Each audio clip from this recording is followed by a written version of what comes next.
Hello. So,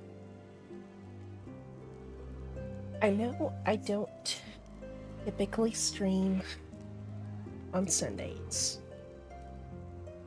I like to give myself like at least uh a day between streams, like streaming every other day.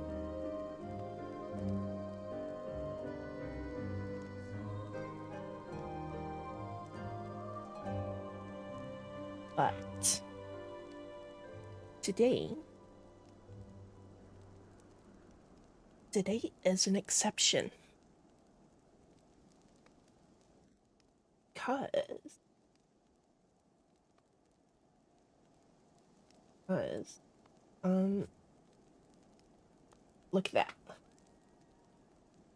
Level 59. Gunbreaker, level 60.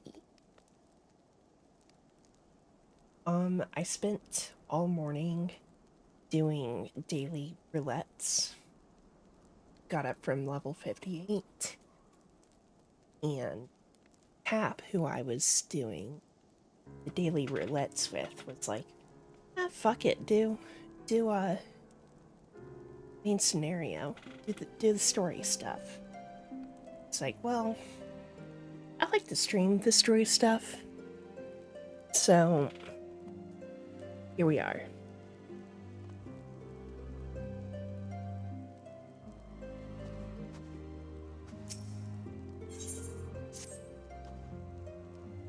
Surely one of these people will have encountered heretics while out hunting. Please speak with as many as you can, Yuna.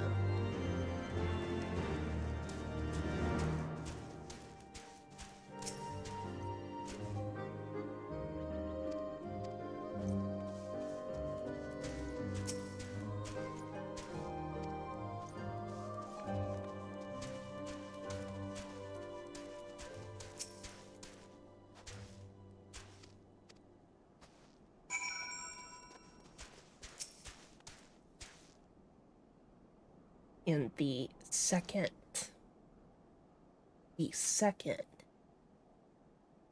low hand tracking, the second we get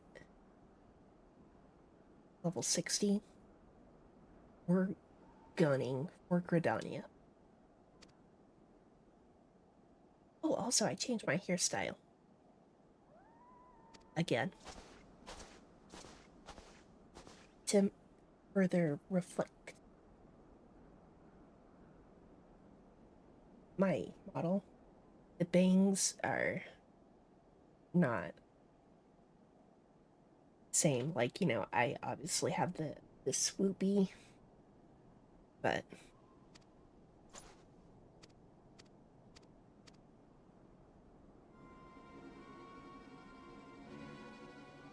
that may explain how Lady Iceheart was able to expand her following so quick.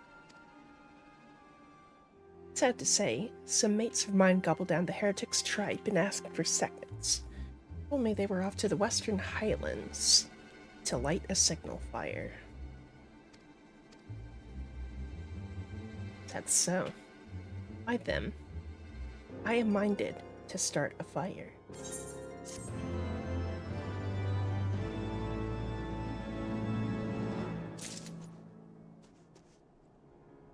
Yeah.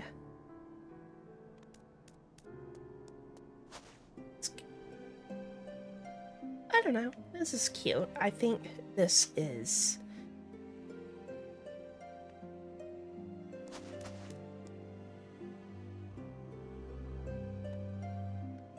I like it.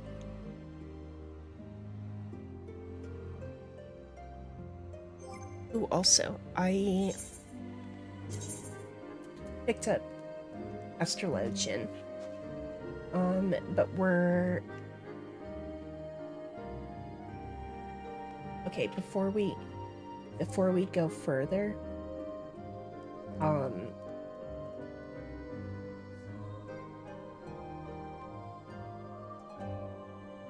today's not gonna start it today. because I would like to hit level 60 today. Going forward, to keep my secondaries of Ninja, Dragoon, and Astrologian up, I have a wheel set up to where we're going to spin it to see what job we're going to be doing that day. And obviously with Astrologian being starting at level 30, I did get it up to level 30 today.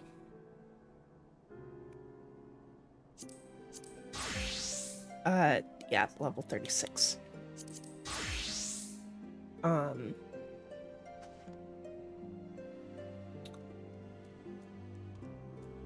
If we roll Astrologian, we're just gonna be doing,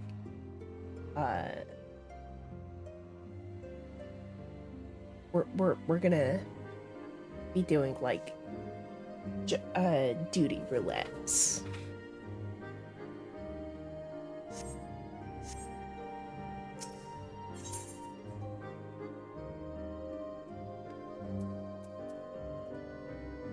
Ooh, ether current.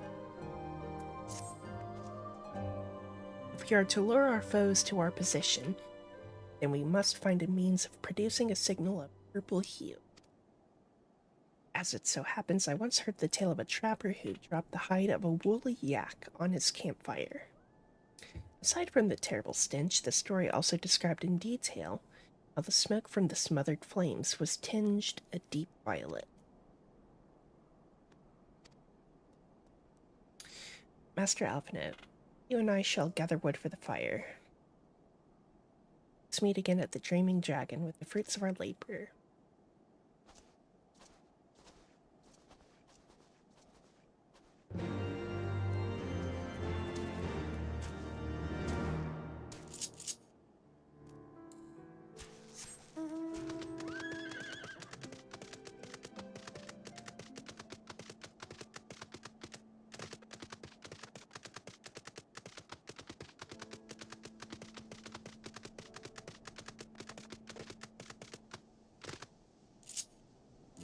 Ooh, that is a...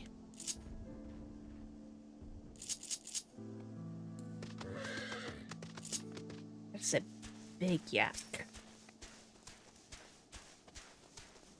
Holy shit. Fucking enormous.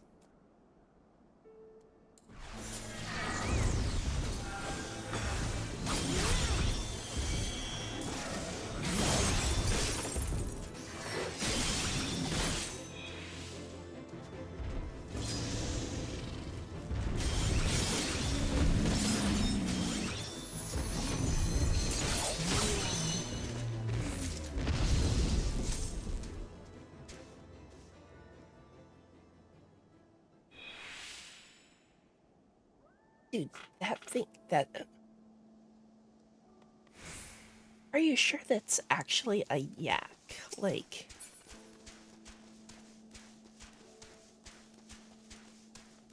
Shit's almost a mammoth.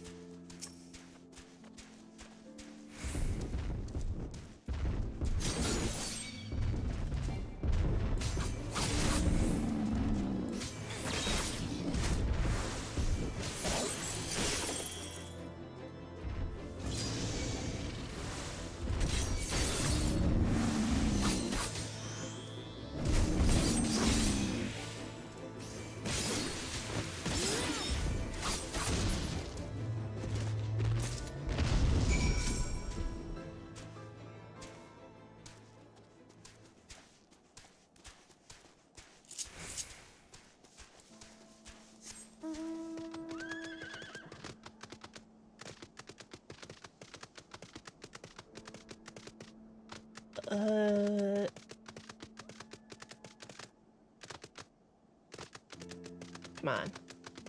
Up.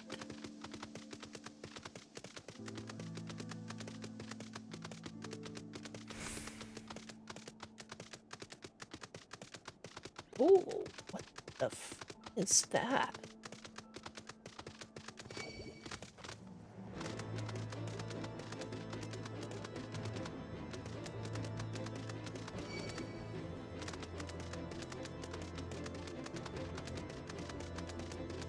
Dude, that's sick.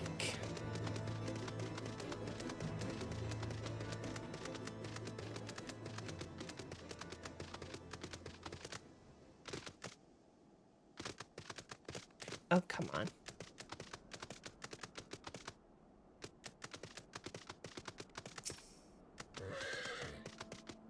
So it seemed that collecting firewood is a new experience for Master Alphanet.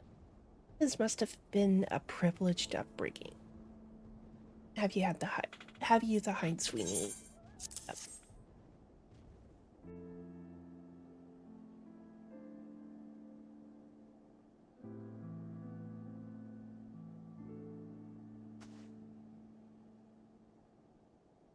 Ah, I should have known it would be you.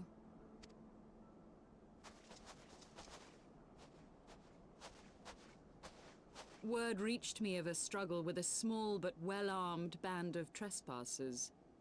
Forgive my comrades their hostility. Few come here uninvited, and fewer still with good intent. Now, tell me why you are here.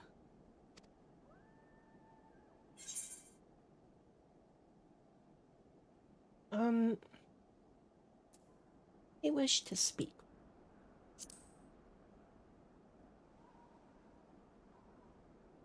So, you seek to stem the Dravanian tide with talk? A romantic notion. If you but knew the truth, the spark which lit the flames of this animosity, you would understand the futility of your quest. Shall I relate it to you? The sordid history my gift has shown me. That which the Holy See has taken such pains to suppress.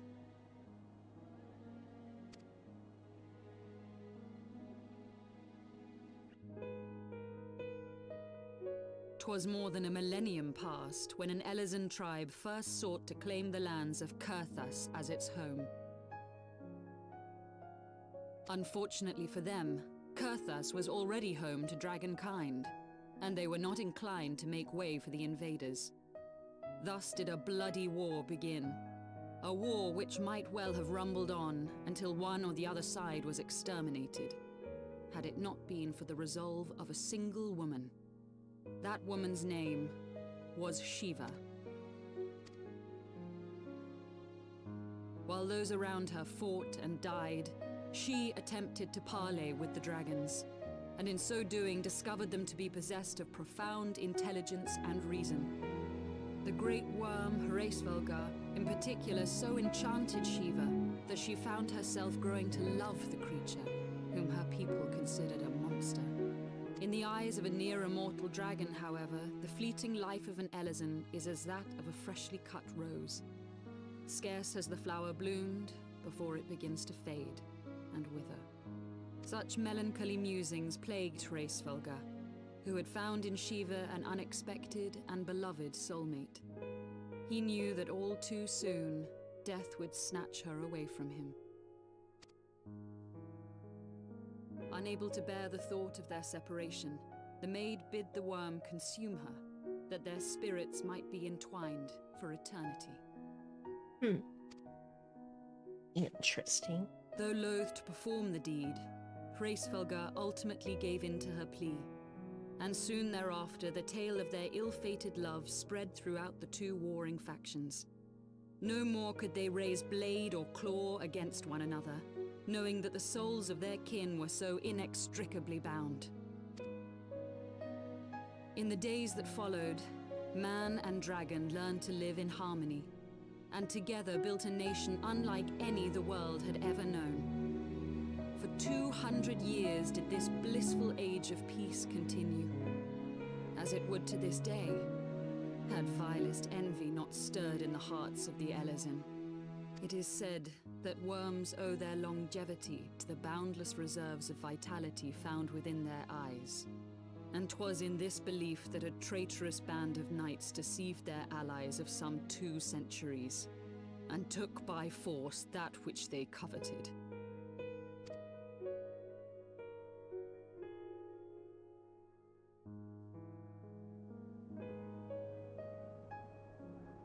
Nidhogg, he who now stands poised to unleash his wormlings upon Ishgard, was the great dragon who lost an eye to Elezen treachery. So, if Kurthus was like that, uh, green, lush, beautiful land, what the fuck happened? And until he prizes it from the hands of the traitor's progeny, no amount of conciliatory words will stay his fury. You are wrong, Lady Iceheart. Lest you misunderstand, I do not doubt your vision of the past. 'Tis true that Nidhogg greatly desired to reclaim the Eye. Indeed, it was for that very reason that I kept it with me as I roamed the land, attempting to draw him away from the city.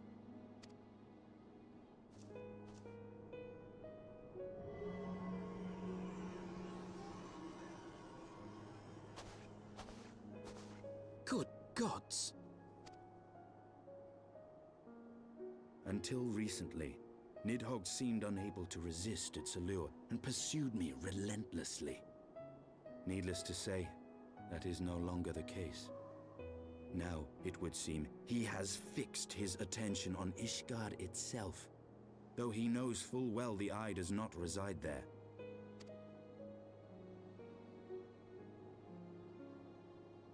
You believe he targets the capital for another reason?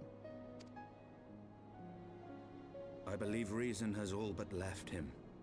Through the Eye, I feel much of what Nidhogg feels, and the dragon's thirst for vengeance will not be quenched by aught less than a sea of blood.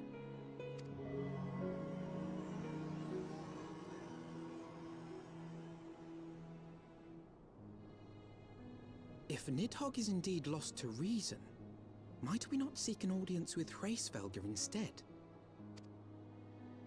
He has thus far shown no inclination to aid in the invasion of Ishgard, and may yet welcome our efforts to broker a peace. You still believe that a peaceable solution can be found? Very well. I will take you to him. Justinian, where do you keep the Eye? Where do you hold it? Where do you store it?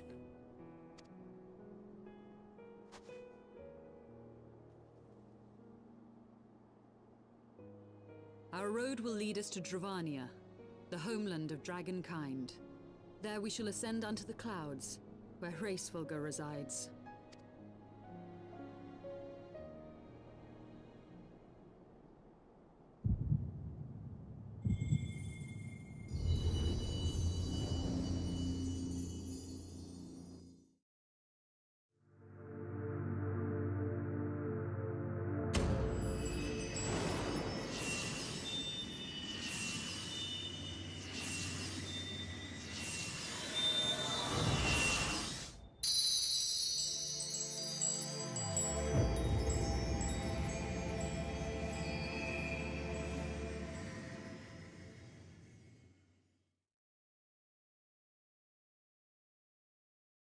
Okay, so we're getting our connection to Heidelin back. Is autumn mist, my friend? I sense the many battles are beginning to take their toll. Rest a while, and should you lose sight of us, Dravania lies beyond the mountains to the west.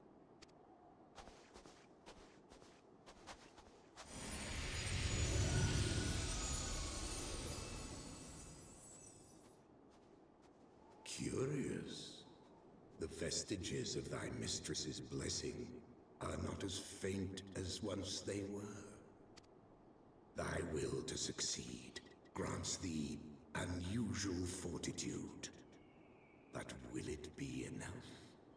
So why did Midgard Stormer try to take over for Heidelin?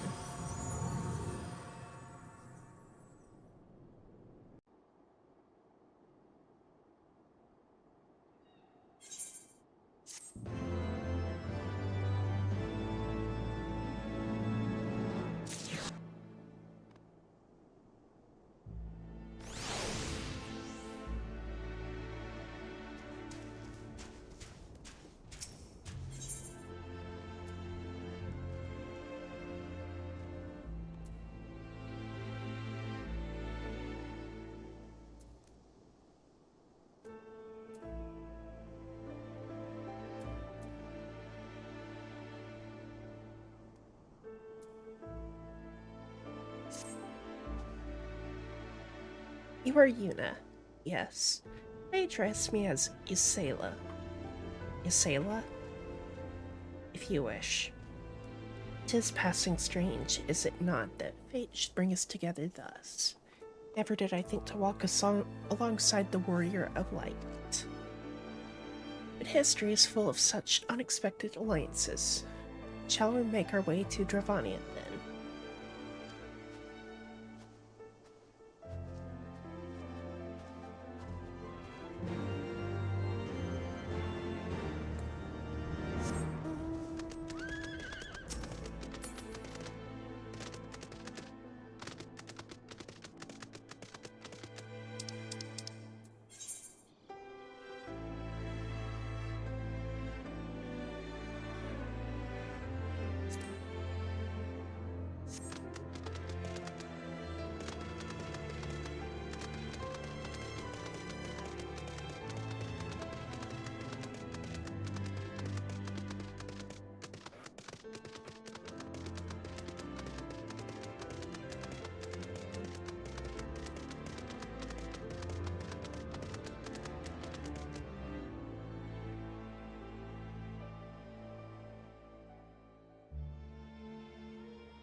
Beyond Abalathia's spine, the great mountain range that spans the continent of Aldenard from east to west.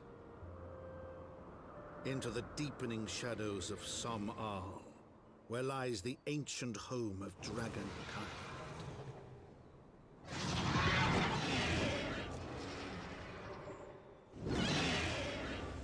To a land where the soil slithers and the skies seethe with sinuous shapes, they came. Very sick trees.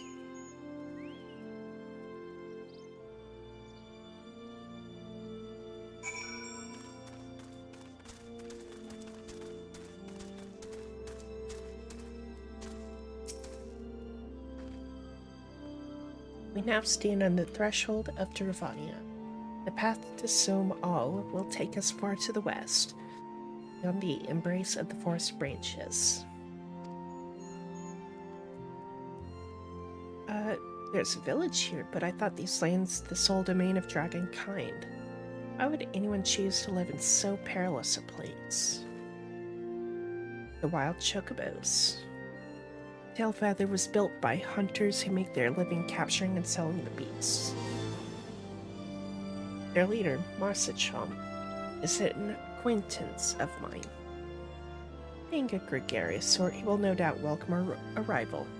He will also possess more recent knowledge of the road we seek to travel.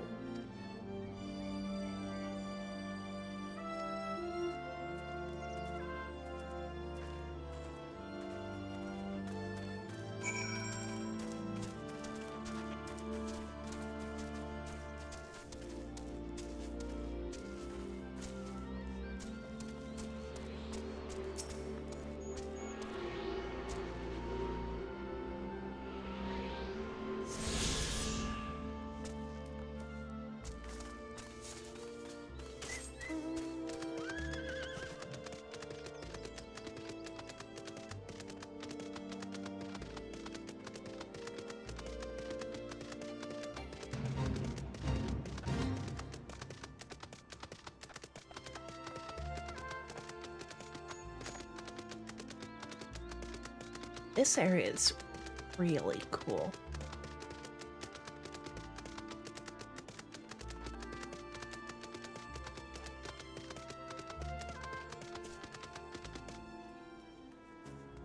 Ah, this is kind of a vibe.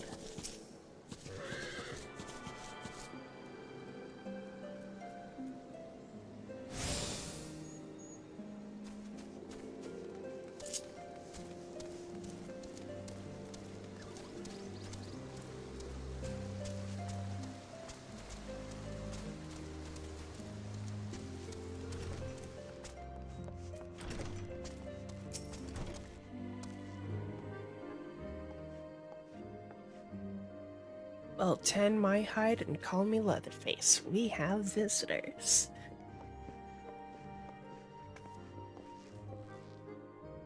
Oh-ho, and if it ain't the lovely Ysaela. Been too long, girl. That it has, Marcy Champ. That it has. My companions and I are on a pilgrimage to Somal. Stay in Tailfeather a while and prepare for the next leg of our journey. Of course, of course. Stay as long as you like. In fact, I wouldn't suggest leaving the forest at all. Dragons have been absolutely bleeding murderous of late. Forgive me, sir, but I am not sure I understand. Do the dragons not bother you here in the forest? Bother us? Did Ysaela not explain things to you, boy? You've seen them towering Calum trees all about, haven't you? If you were flying above the canopy, you'd barely be able to see the ground. And as you expect, local wildlife's canny enough to stay hidden beneath the leaves. Which is why the dragons do their hunting elsewhere, and we can do ours in peace. I see. Now, I know it won't stop Ysaela here, but dragons ain't the only things you need to keep an eye out for, especially if you're set on heading west.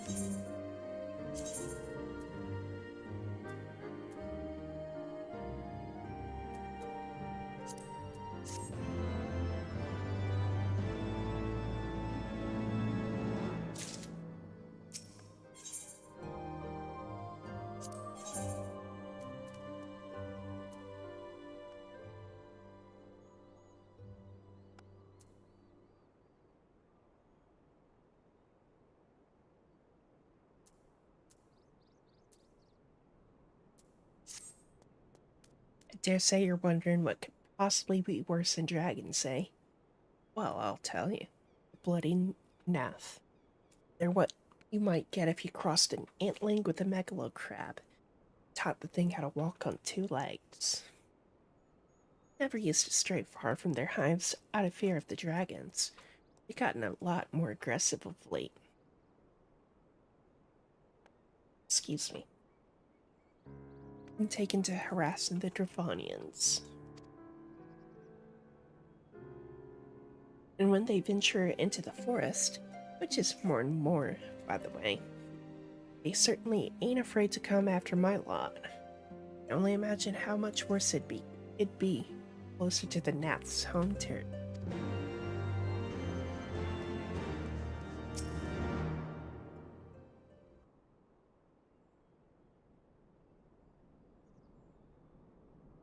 It would seem that much has changed in Dravania. The Nath were not wont to cause such strife when I lived here. You lived here? In Dravania? I was in the time following the calamity. My family was dead, my home was gone, and I had fled from the bitter cold into these lands. I knew not the paths of the forest then, and wandered out from under the protection of its boughs. That was when I chanced upon Rustfelger. He had descended from his mountain lair to hunt for food. My exhausted mind cannot contend with the sight of the majestic worm, nor the vision of the past his presence visited upon me. Thankfully, Marsachomp found my unconscious form at the edge of the trees, nursed me back to health. and in Tailfeather I remained for some time. Hence your familiarity with the locals. I interrupted you.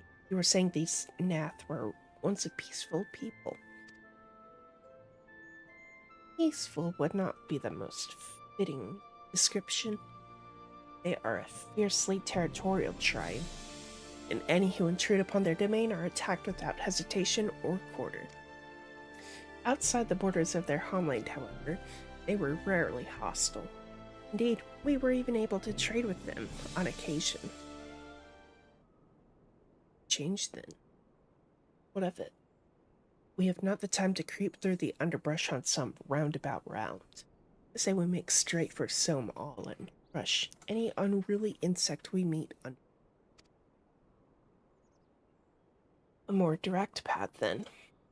Very well. Let us first follow the trail west out of the forest and make for the statue of the Stained One.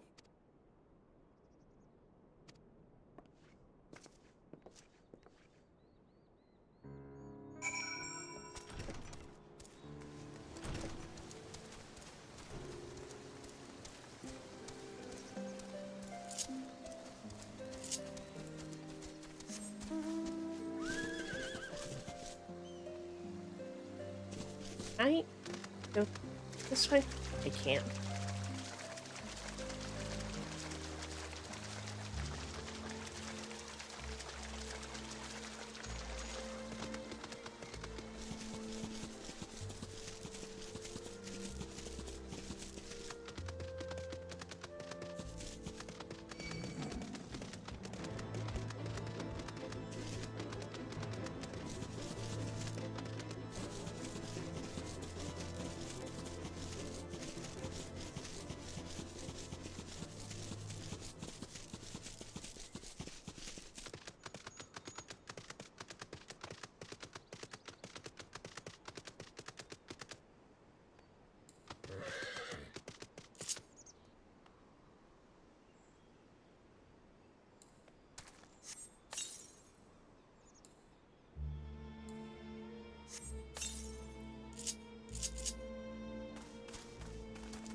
Okay.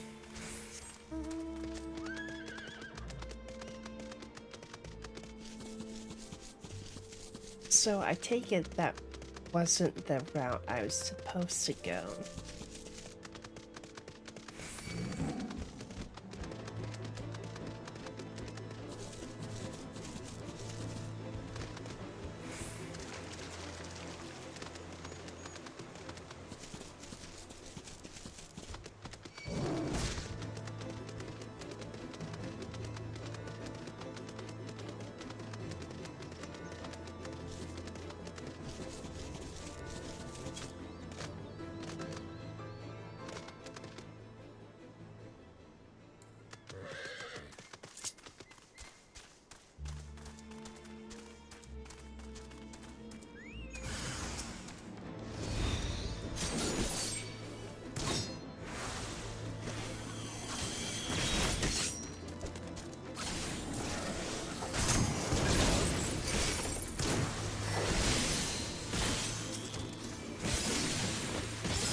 Yeah, probably not.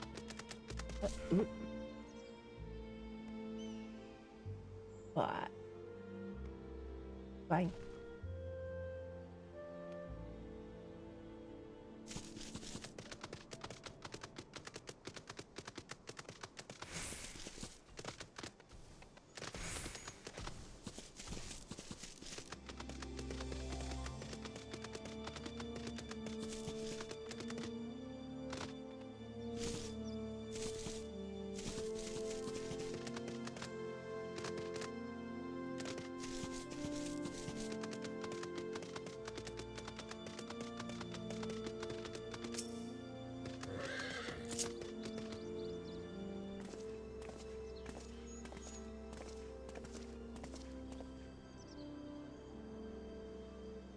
Should we chance to meet Marsa Champ again, remind me to thank him. Had he not warned us to expect the Nath, I doubt I would be standing here. Amid ruins that I would tentatively describe as Ishgardian, the style, if not quite identical, betrays a definite resemblance. You have a scholar's eye, Master Alphanet. The structure is in fact over 1,000 years old. It is a remnant of the age when our ancestors and dragonkind lived together in peace. You claim this is evidence of our harmonious past? I was taught that these buildings were constructed by heretics in honor of your Dravanian masters. This rubble inspires no such awe in me. Stubborn fool, how desperately you cling to the false teachings of your beloved Holy See. Enough, both of you. You threaten the success of our mission with this incessant squabbling. Una, pray reason with these two.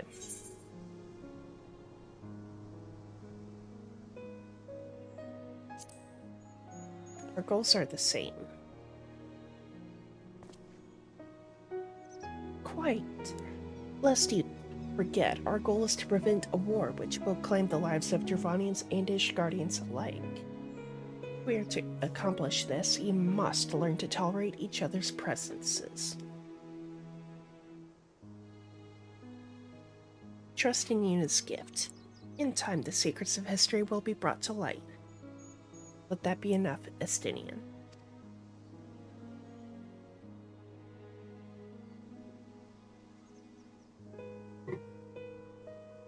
You would have me keep my counsel until Yuna's visions confirm the truth? Very well, but bait me not. Our meeting with Hresvelgr will likely provide the catalyst Yuna's gift requires, as it did mine. Let us press on.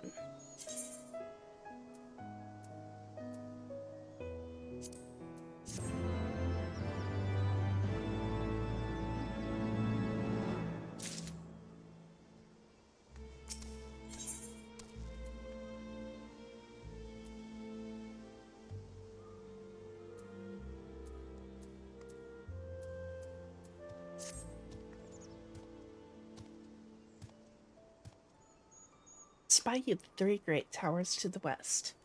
Ishgardians know them as Annex Shrine. The place serves as a roost for Hresvelgr's lesser kindred. We are to reach the peak of Somal, and we must first beseech these dragons to open the way.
It is as I feared. The road ahead is teeming with soldiers. Marsa Champ did not exaggerate then. These beastmen have grown brazen indeed if they would have threatened the dragon so openly. Do they intend to assault the lair itself? I pray they do not. Mighty though my Dravanian friends are, they are yet vulnerable to the Nath's muskets. There's no route save the one before us. Should the beastmen offer battle, we have no choice but to accept.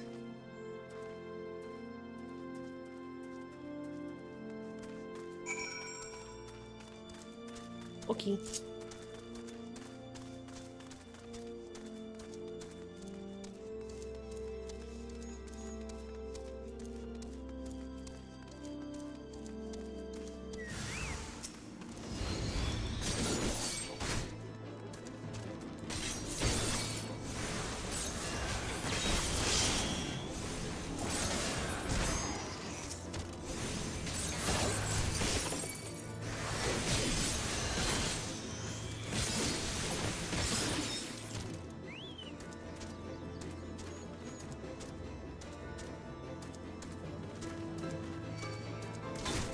What? Oh. I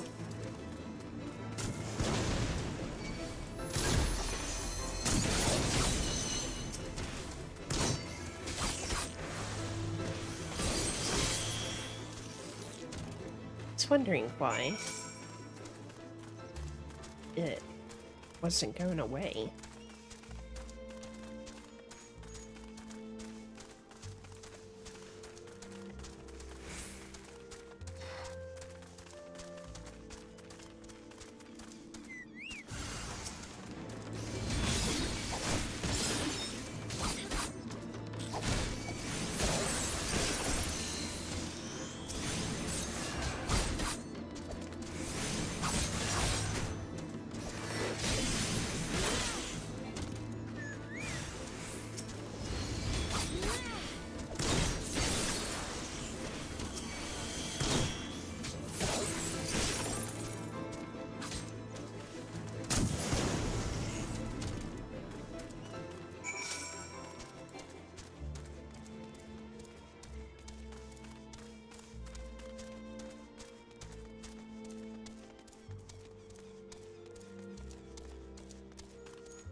You know what? Fuck it. I don't want to waste this.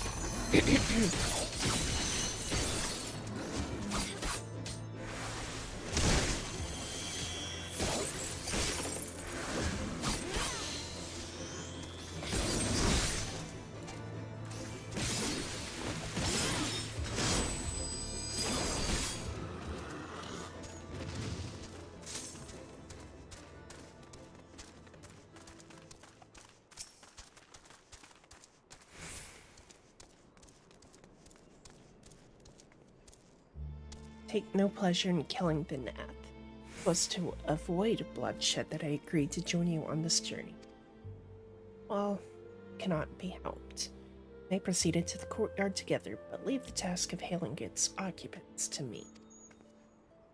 And keep your lance on your back, Dragoon.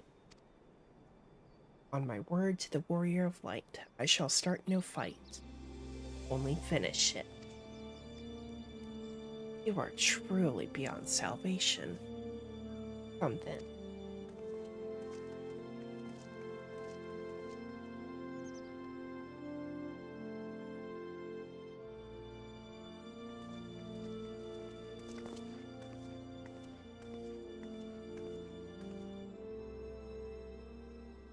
Vidofnir!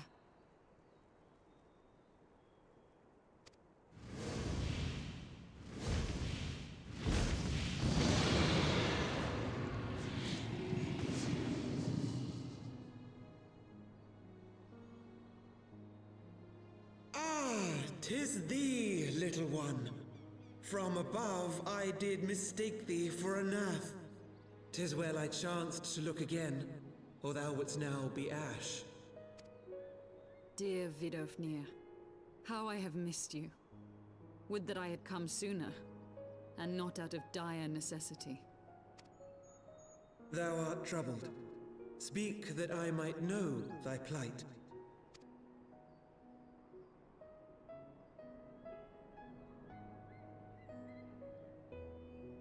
Thou wouldst have father admonish his brood brother. I would end this war without further bloodshed. How am I to believe thee, little one, when thine own companion beareth Nidhogg's stolen eye?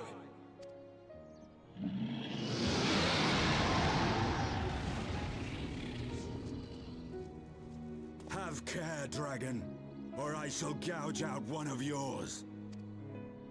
You forget yourself, sir. We are here on a mission of peace. My sire's will forbiddeth me from inviting discord to our home. 'Tis for this reason and no other that thou still drawest breath, knight. Vidofnir, please. We must be allowed to convey our intentions to Hraesvelgar in person, with words of our own choosing. Grant us this favor, and open the way to Som Al. Thou hast ever been welcome, little one. But I cannot grant thy wish. I am bound to remain here, and protect my kin from the Nath's god. Vidofnir's voice is really... I love it. The Nath have summoned a primal.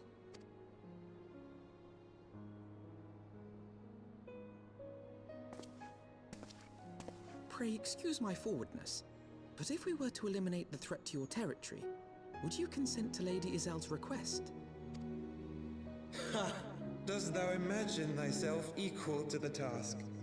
To succeed where dragons have failed? 'Tis beyond thee, mortal. But thou art welcome to try, nonetheless. Only know that idle promises shall avail thee naught.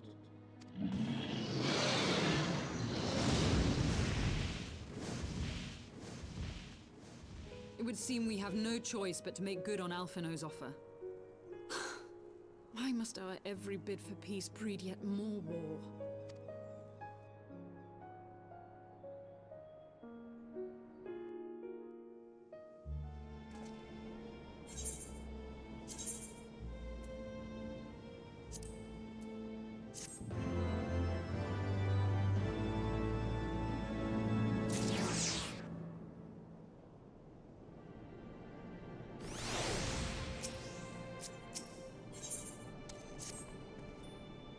So, the Nath have summoned their god.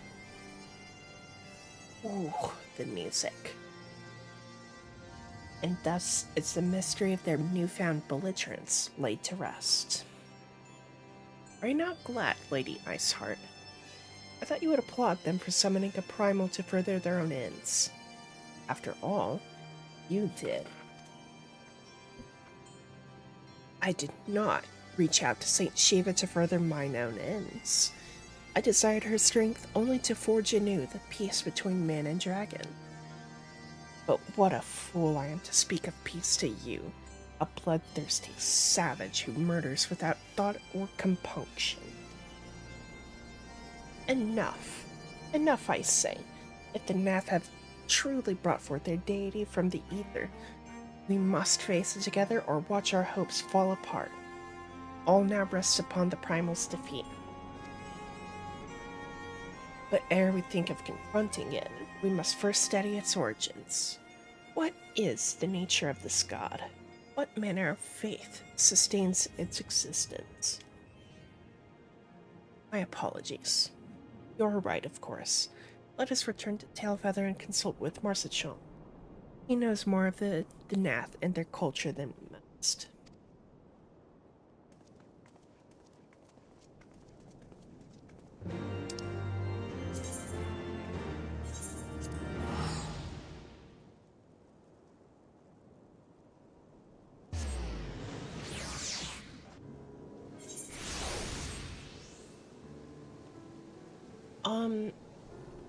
Before we do that, though,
Okie dokie.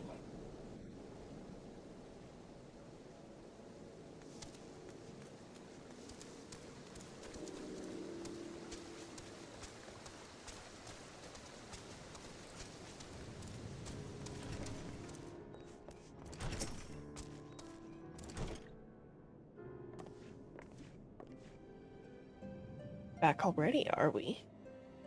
Ah, met the Nath, have you? What is it you'd like to?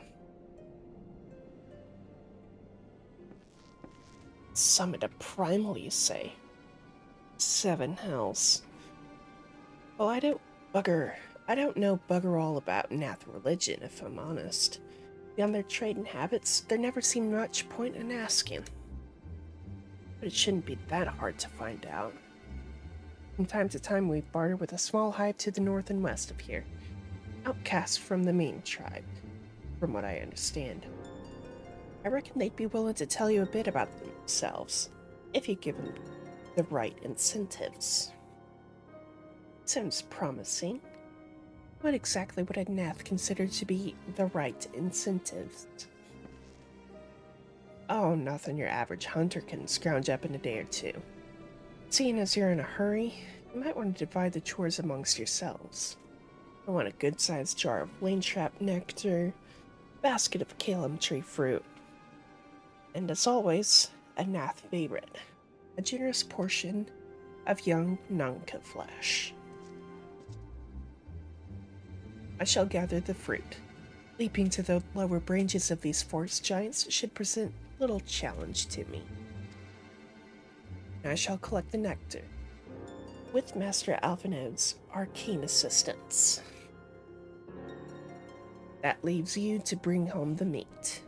You'll need to carve it from the smaller Nankas that live in the river. These 3 big hunks should be enough, I reckon.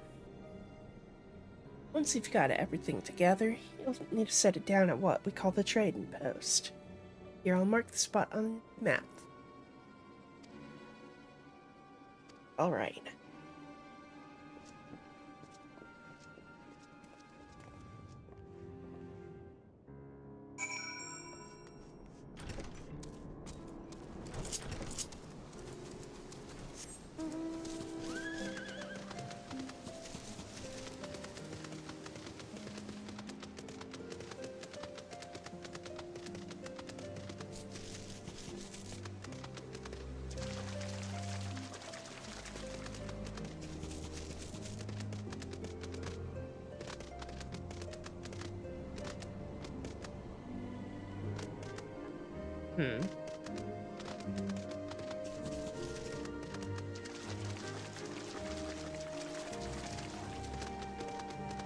I take it that my attempted shortcut was not intended.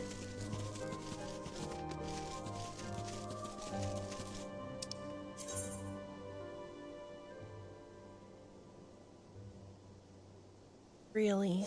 Gotta... Okay.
Oh, I need 3.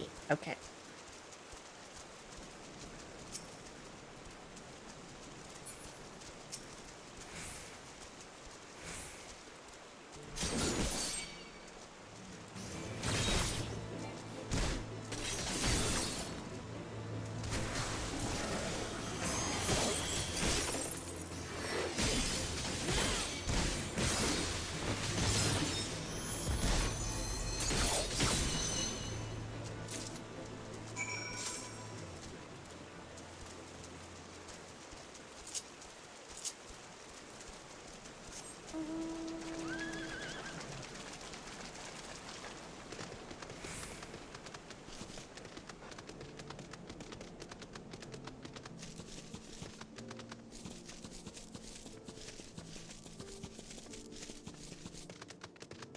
Oh.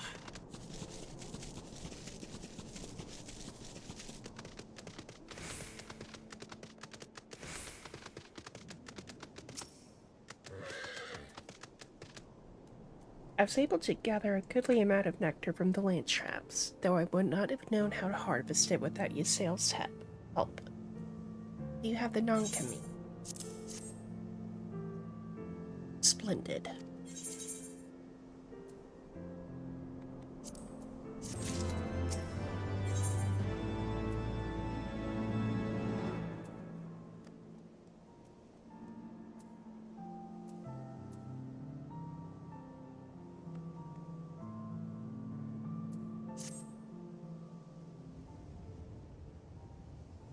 Well, everything appears to be in order. Assuming no one has any objections to my choice of presentation, I shall place our offerings at the trading post as instructed. Were I of the Nath, I think I would be suitably impressed.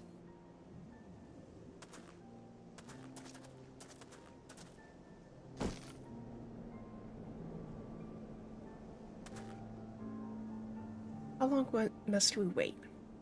Should we have sounded a signal or some such?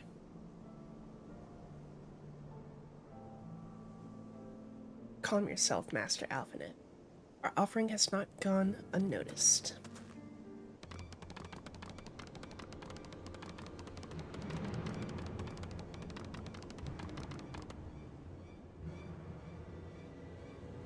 Long has it been since hunters last came to trade, bearing gifts that filled the air with such delightful scents. Land trap nectar, Kalim tree fruit, and Nanka flesh. What delectable foods you have brought for us. Our meager existence is much enriched by your bounty. Come, hunters, come to our hive if you would trade. Cramped and stifling our homes are, but the rancid incense keeps the dragons at bay. Cramped, stifling, and horribly smelly. But better to live in stench than be cracked and crunched by dragon jaws, yes? Just not far.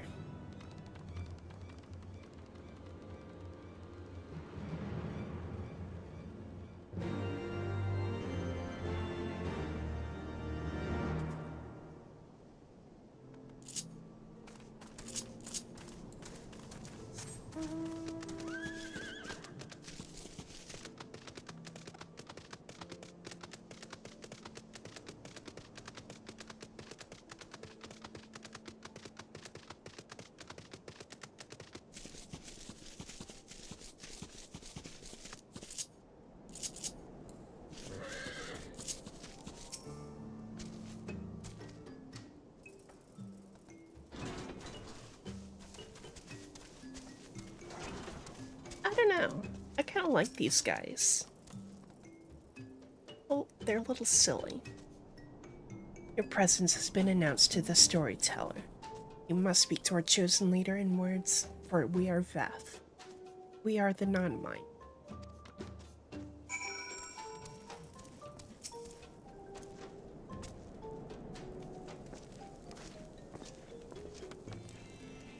Welcome to our hive, hunters. You have brought delicacies much sought after by our people, We are much pleased. What would you have in return? Honored Elder, pray allow me to begin by thanking you for welcoming us into your home, and for accepting our humble offerings. My companions and I come in search of knowledge, specifically knowledge of your people's god. Knowledge alone? What strange hunters you are.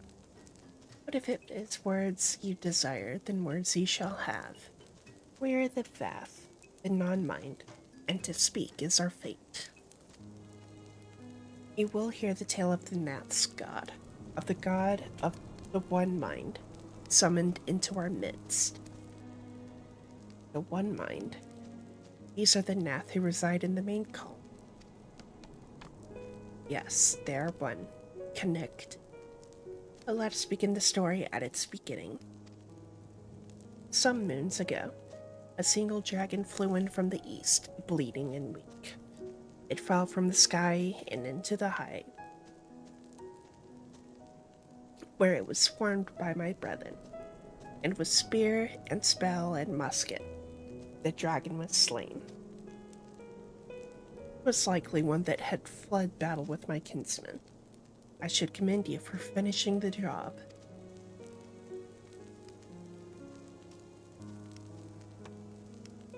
Dragons are fierce and terrible adversaries. The One Mind would always cower when their winged shadows pass over the ground, but no longer. They had learned that a battle-weary Dravanian was easy prey. Thus did the One Mind decide to heed the words of the black-robed men.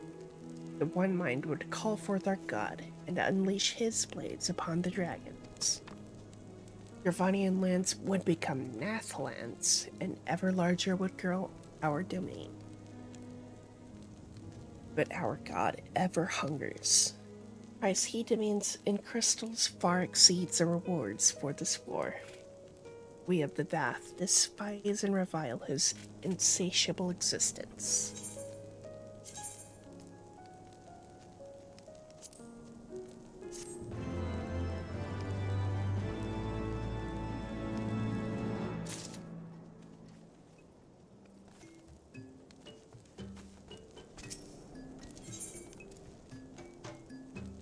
Already almost halfway.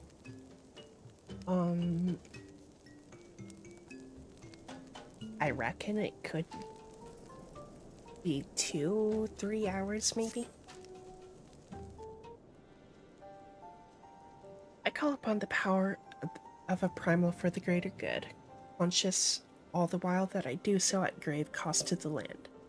I reason that it is a necessary evil, and willingly shouldered the burden of my sin. In suggesting that such crimes can be justified, you may argue that I presume too much, but you must surely see that I am aware of the magnitude of my transgressions. Not so the Nath.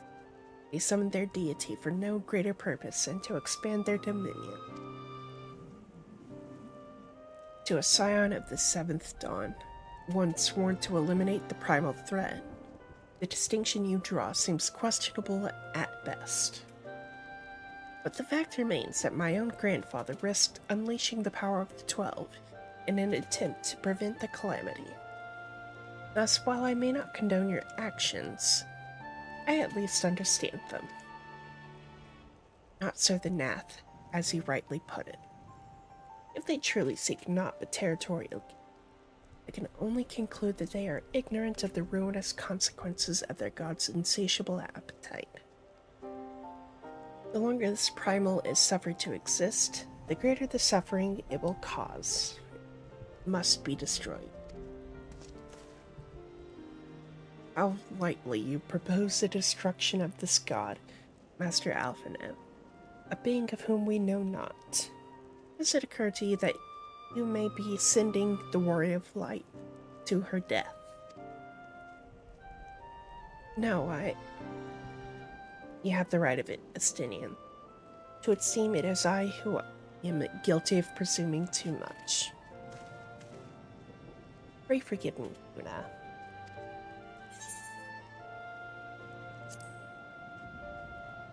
I ain't a pussy. Wait, Yuna need not face this foe alone. Like her, I am blessed with the Echo's protection, and may do battle without fear of primal influence. Let me bear this burden.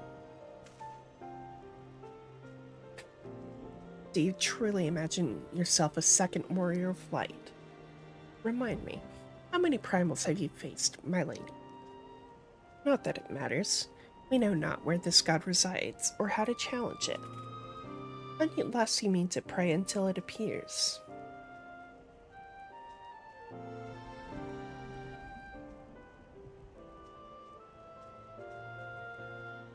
Let us speak with the Vath and learn how to best to secure an audience with the deity.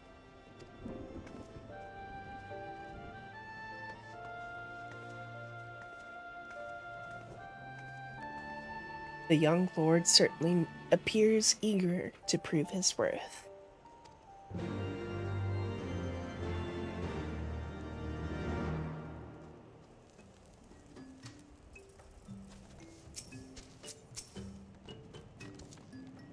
We are Vath. We are the non-mind. We do not hear the one mind's thoughts. We cannot predict their will.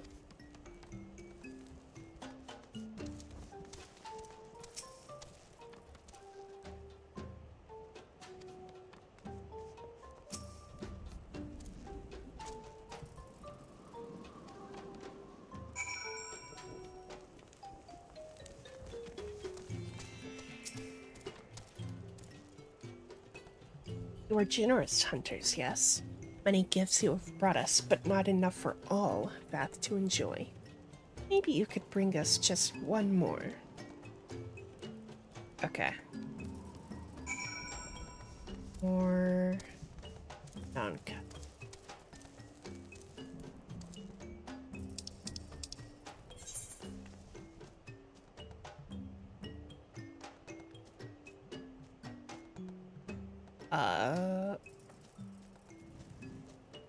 Oh, I see. Okay, okay.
Yeah, there we go.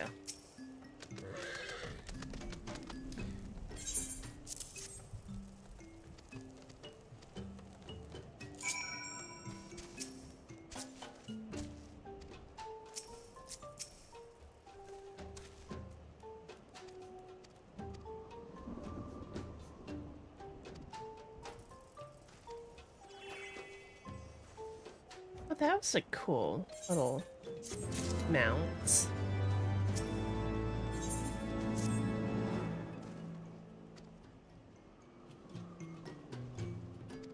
Yes.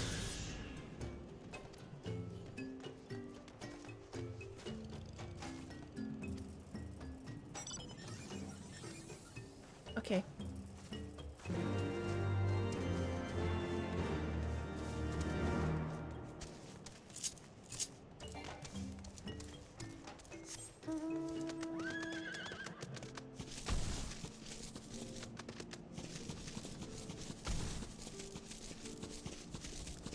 God, I'm tired already.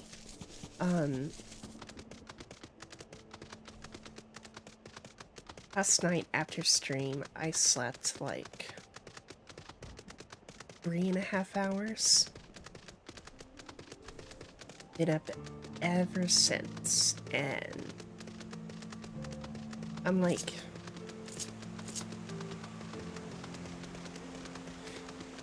but I like not intentionally.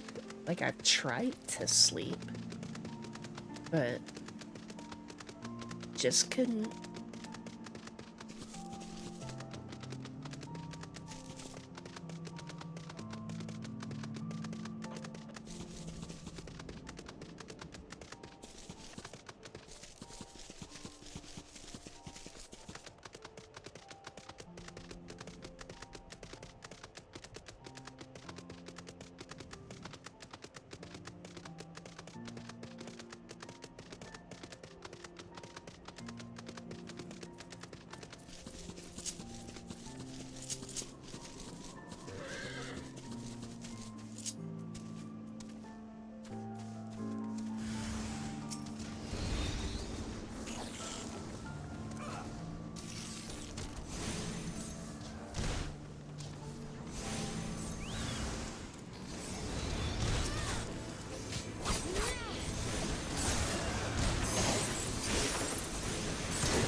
The Overmind must by now be aware of our intrusion. Right.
It would appear that we're doing the same quest.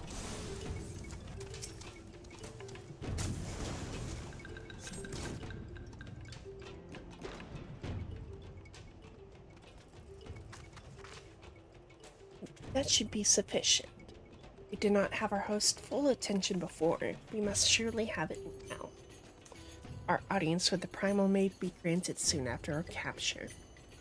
Pray advise me once you have steeled your mind for the battle to come.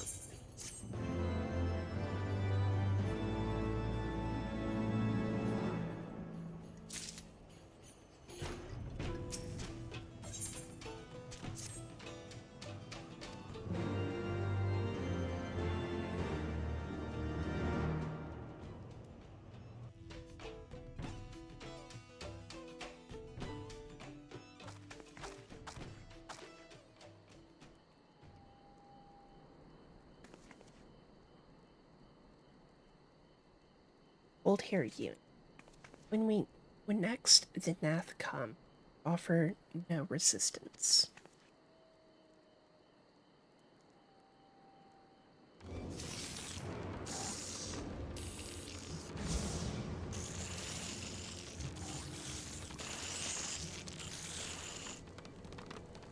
Surrender, intruders. There is no escape.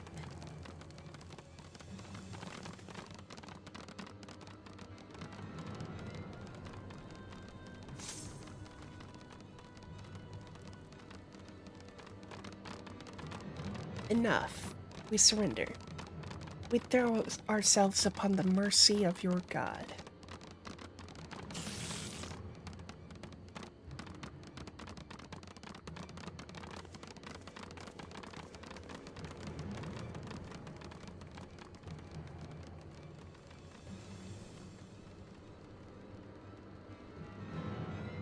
God, these little dudes are so... I don't know, they're fun.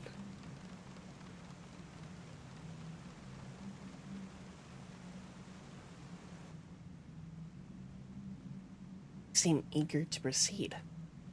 Good. When they take us before their lord, pray leave matters to me. If what I know of summoning rituals holds true, I shall be well pleased to act. Mark the sound of the river rushing through the ravine behind us. Passing loud, is it not?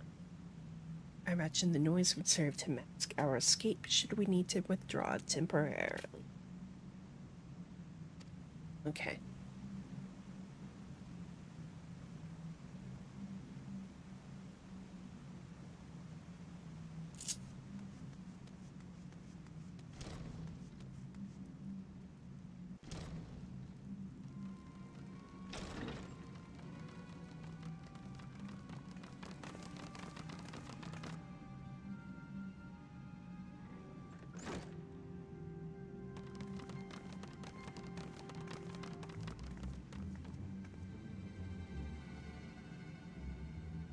Now we have but to wait.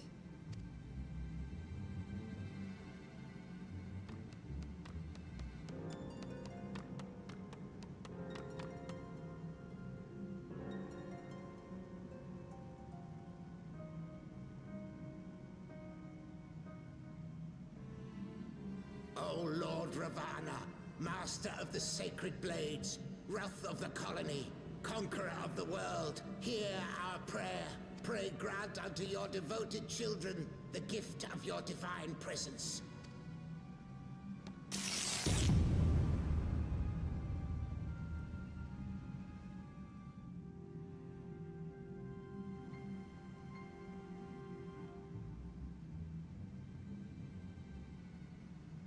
He comes.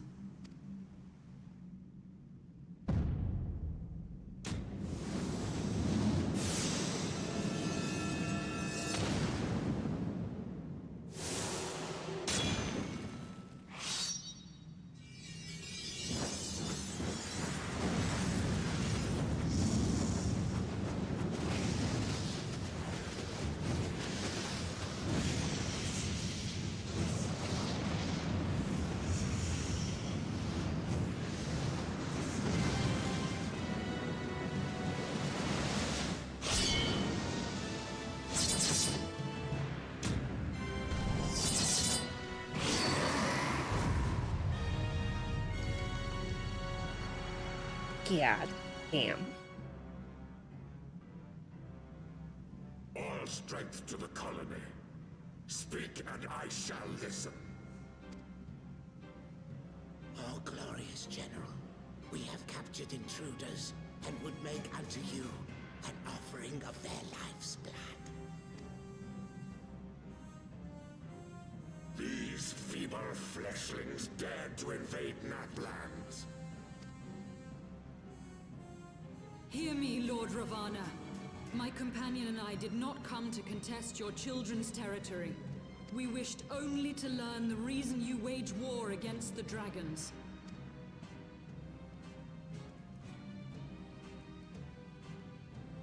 Thou wouldst flirt with death merely to satisfy thy curiosity. Wherefore should the glorious conquests of the Nath concern thee so, Elezen? Mayhap thine own kind struggle against the worms fareth poorly, and thou art desirous of a pact.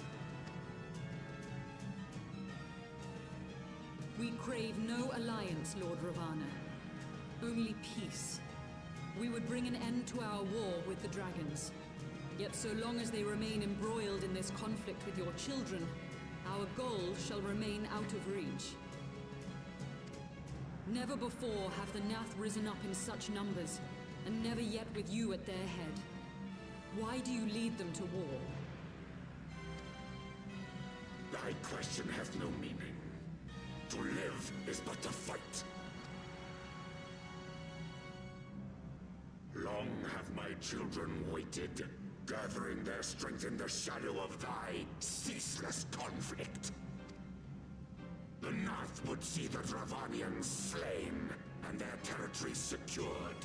And by such fervent prayers am I now given form and purpose.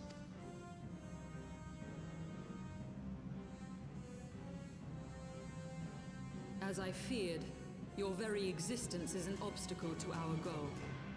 Since you are so fond of fighting, we challenge you, Lord of the Nath. And should we emerge the victors, I would have you swear to withdraw your soldiers from Dravanian soil. Thou art bold indeed to risk thy fleshy hide so readily. Very well. I, Ravana, fourfold Master of the Blade, do accept thy challenge. But should I emerge the victor, I would have thee swear to serve in mine army till thy last breath is spent. Do you accept?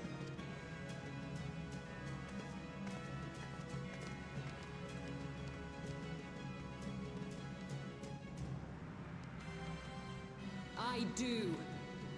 And I believe the first bout is mine.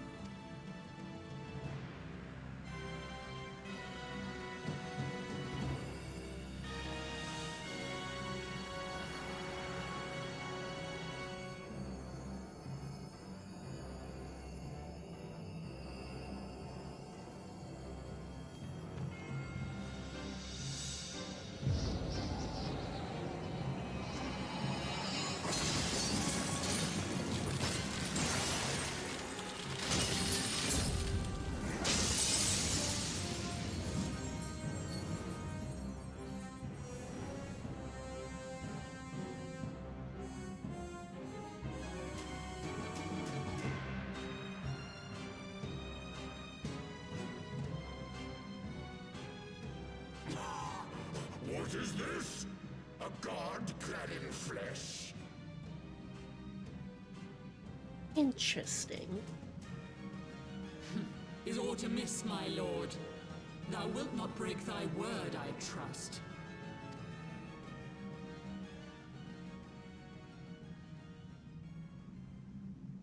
Mine oath is unbending as steel, little goddess. Thy ruse will but add to mine enjoyment.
myself stronger.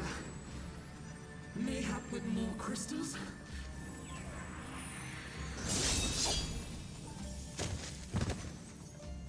Well, rip. Be thou god or maid, thou art nothing to me. And what of thee, mortal? Art thou warrior or craven?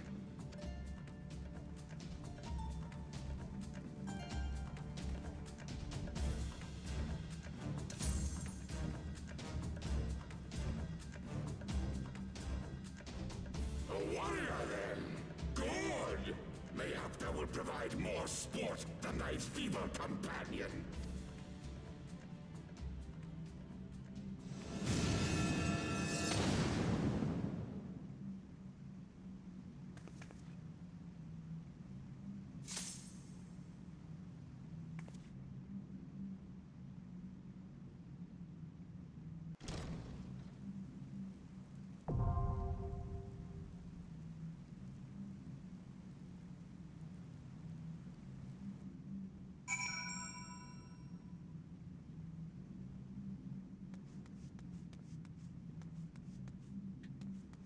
Yeah, you're fine.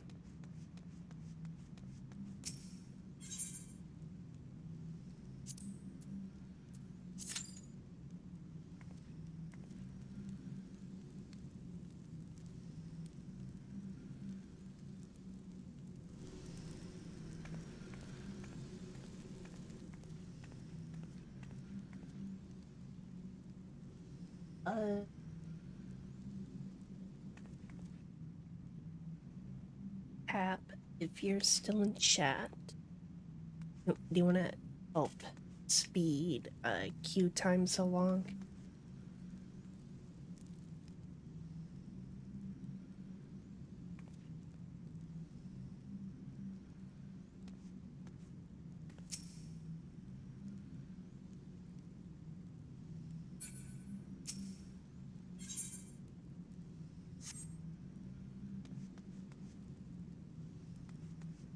Okay.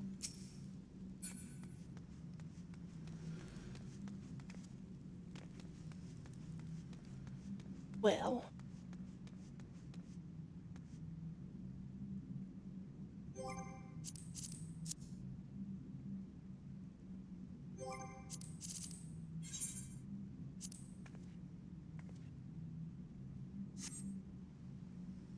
We'll just take it easy then.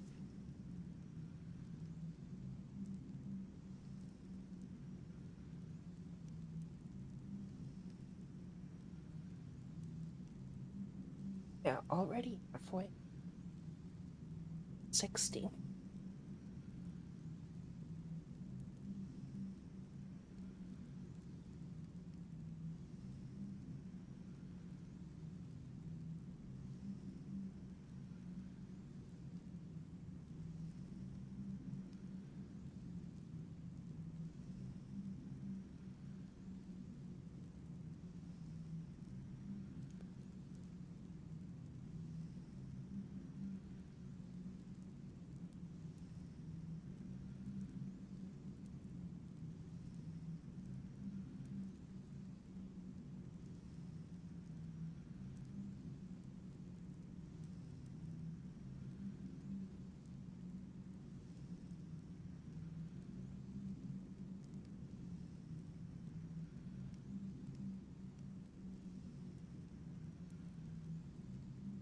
Uh,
So,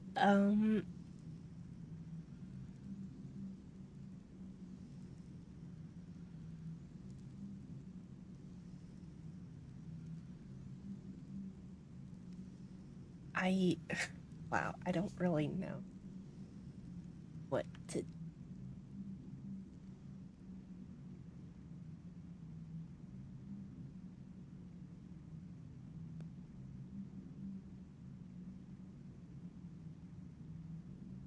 Stream.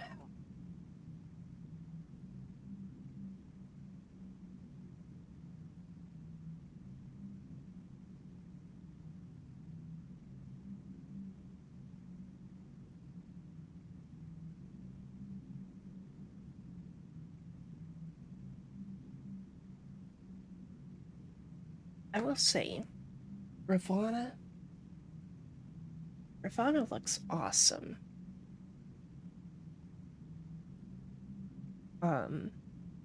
App has really hyped this fight up, so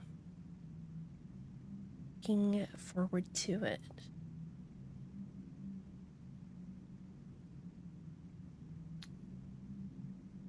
Um,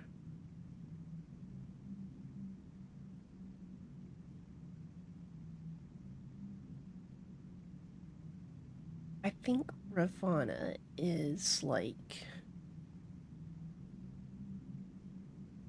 one of the only primals that has not appeared in any other Final Fantasy game.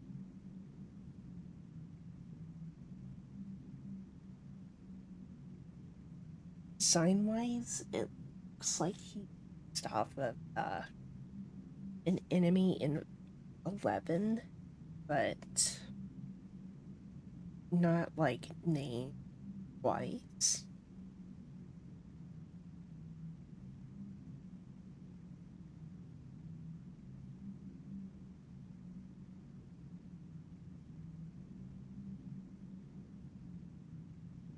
Speaking of primal designs,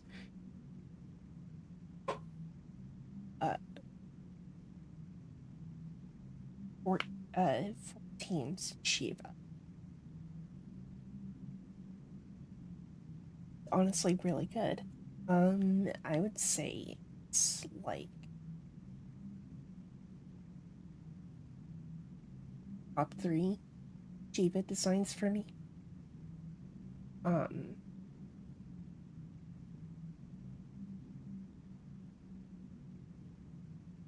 I would say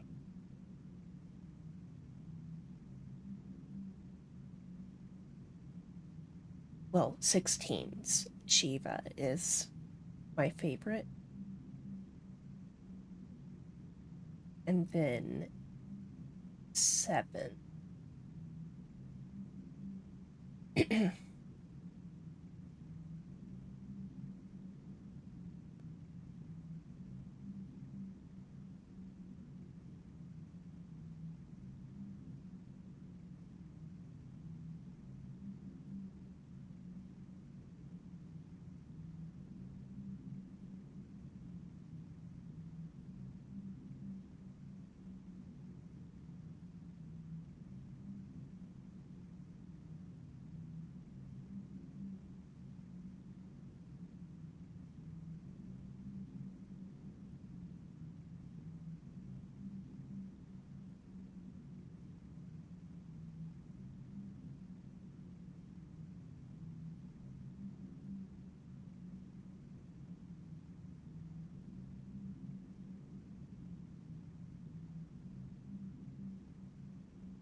One of the I don't know. I kind of like the primal designs a lot. Uh,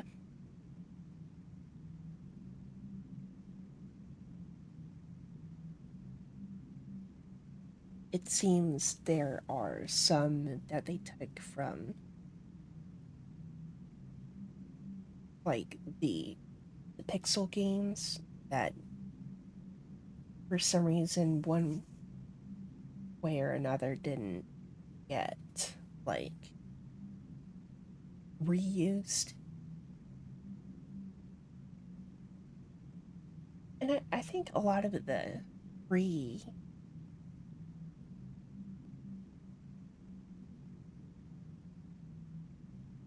honestly probably pre-12 games they've,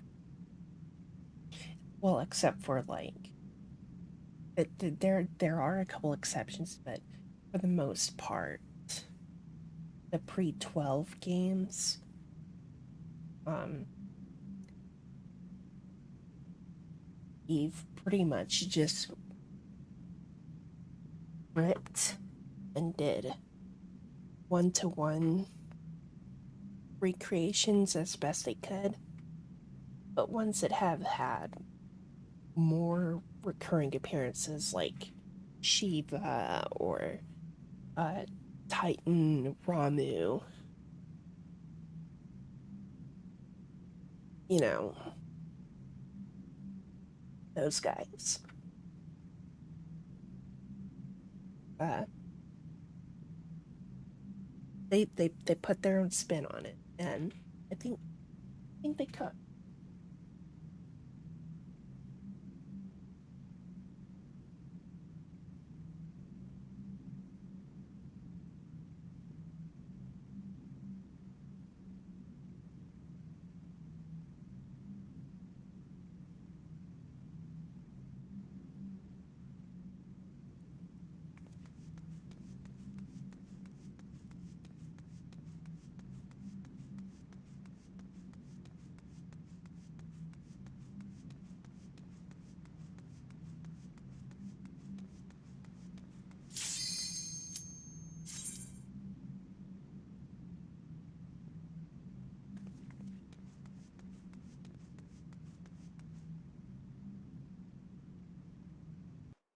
Genuine you jump scare.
Ow.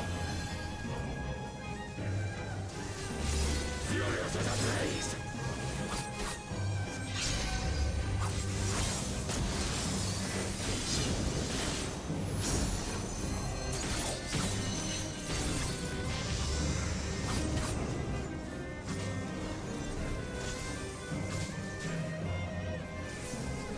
Uh,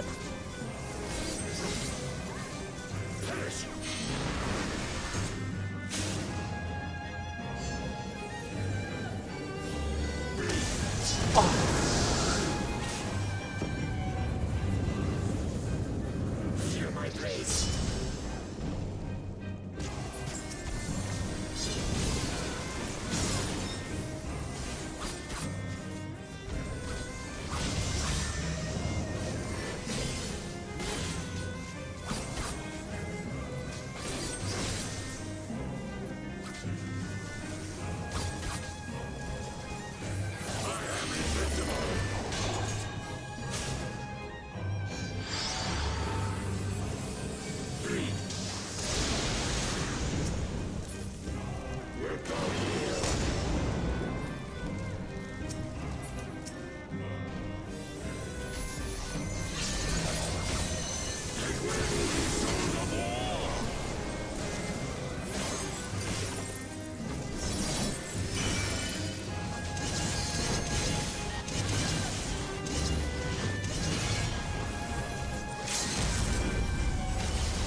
Ah, shit.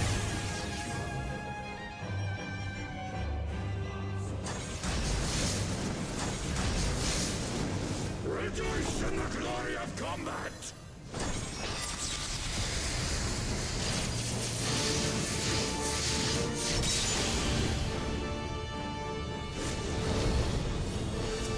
Unyielding as the earth!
Thus does the sacred rite of combat proclaim the victor.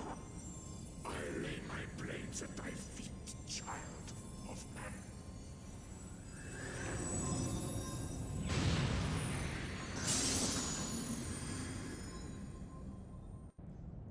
Yeah, that was pretty sick.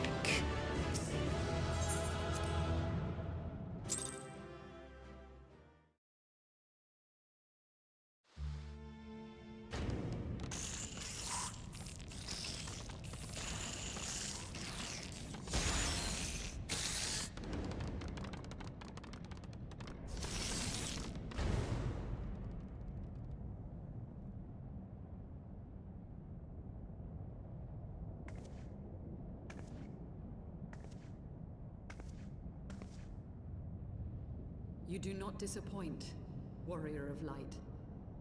Would that I had your skill in battle. I do begin to see why so many place their faith in you.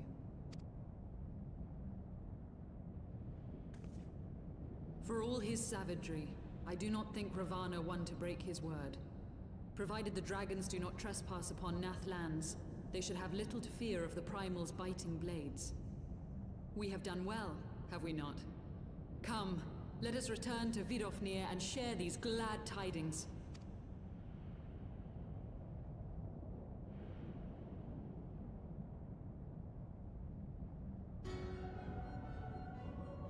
Once more you achieve the impossible, bringer of light. But with every mortal heart that succumbs to fear and fury, another voice is joined to the chorus, beseeching divine succor. Egayor. At their bidding, warring gods will shake the firmament, and your world will be consumed in the swelling storm of chaos.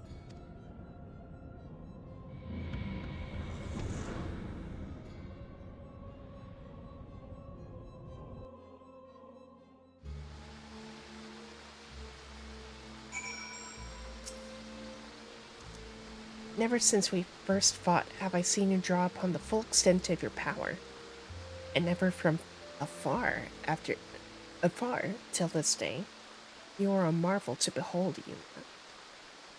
Well, 'tis time we rejoined our companions. We'll be eager to hear the tale, and to continue our journey.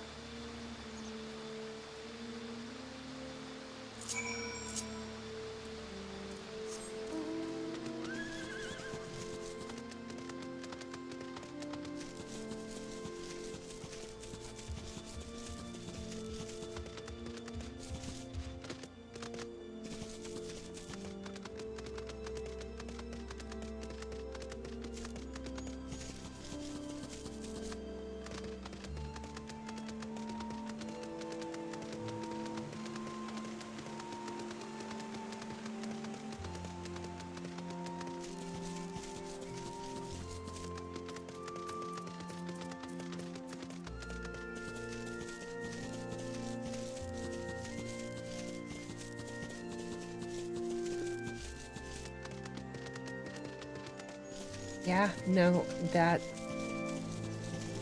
was really... I wish I could have heard more of the music, but yeah, no, I had a blast with that fight.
You know, Lady Ysayle.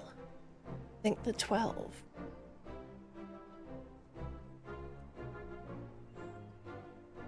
Lord Ravana, you say?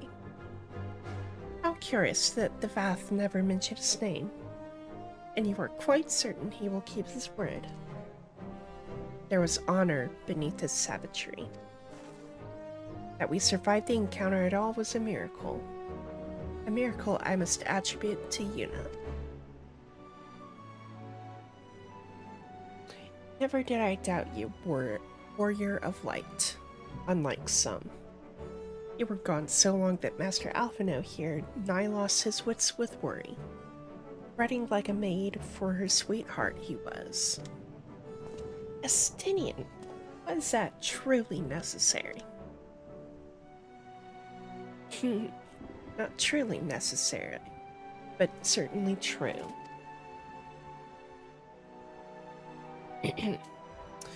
What matters is that the primal is banished and our promise fulfilled. We should return to Vidofnir without delay. Yes. Let's go. You are unkind, Destinian. For all his experience and intellect, Alphanode, still but a boy.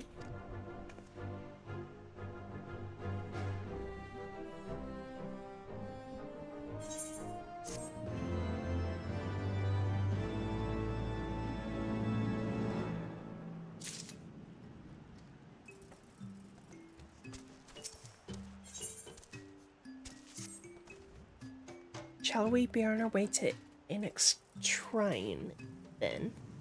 Or not have the dragons think that we have forgotten our bargain?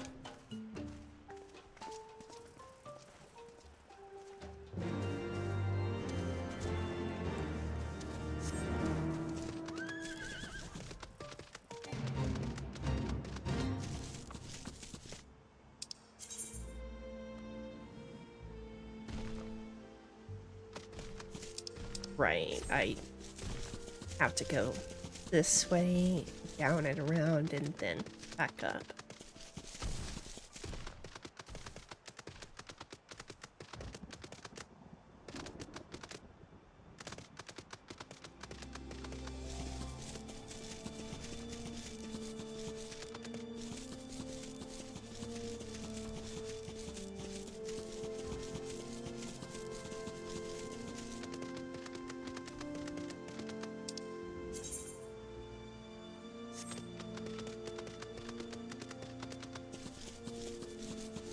Could I? No. Well, maybe. Could I?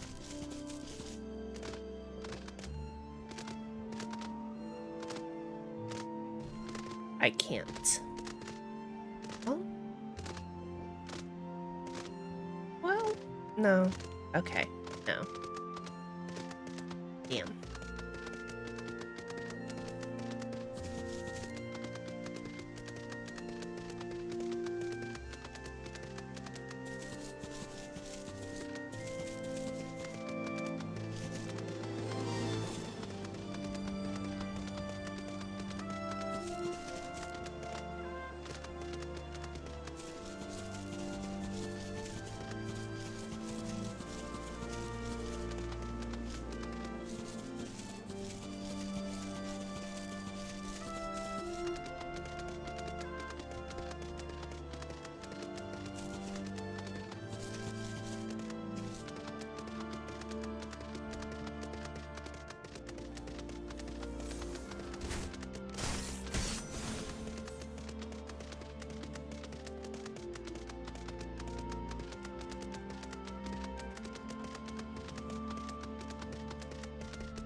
Thou art returned, little one.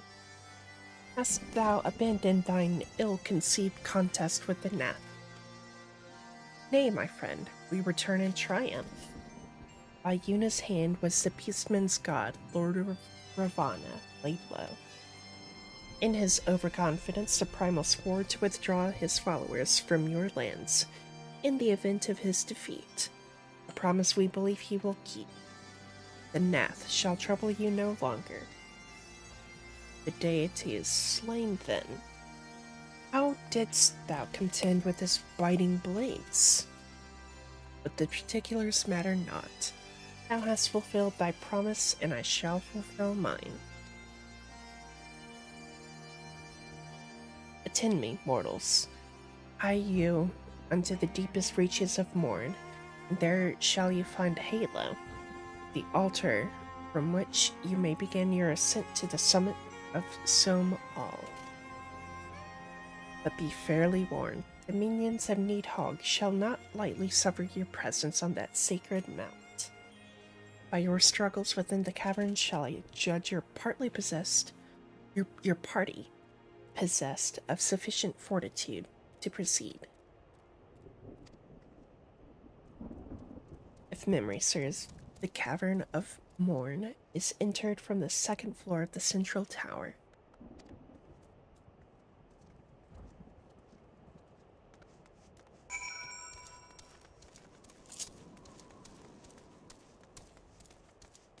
Oh. Wanted to refresh Yaga's timer a little bit.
Oh, wait. Hold on.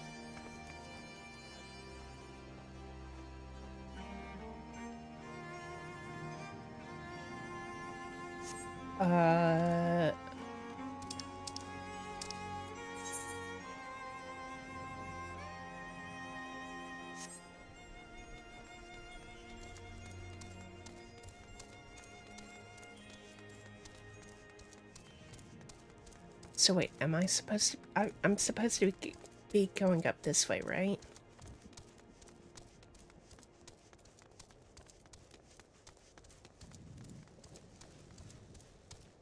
It's just...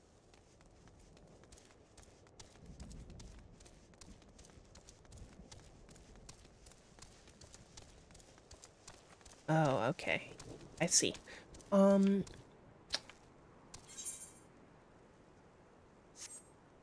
I will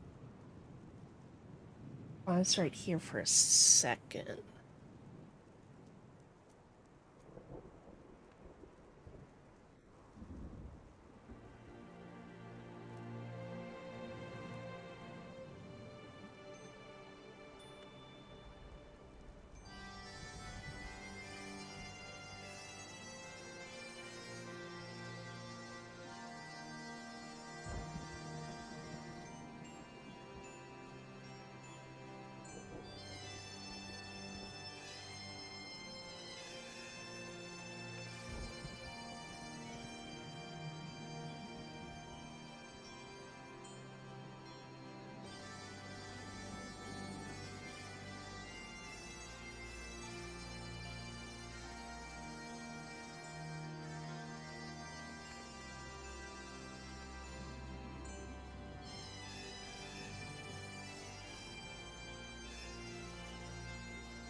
Okie doke.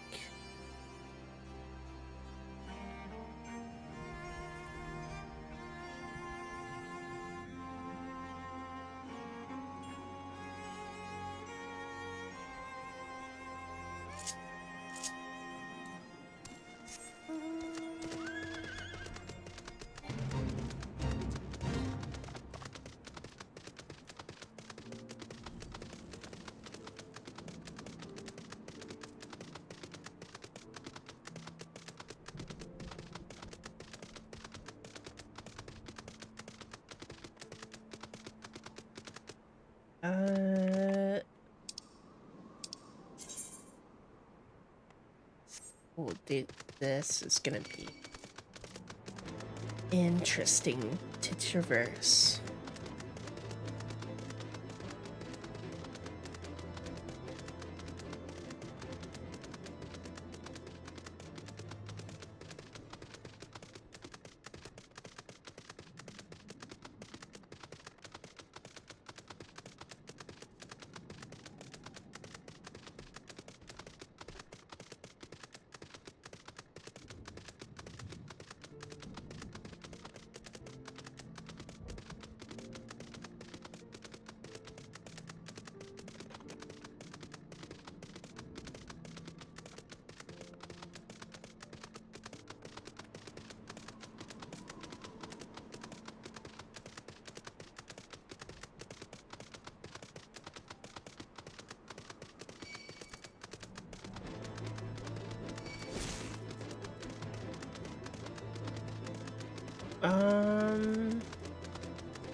Can I?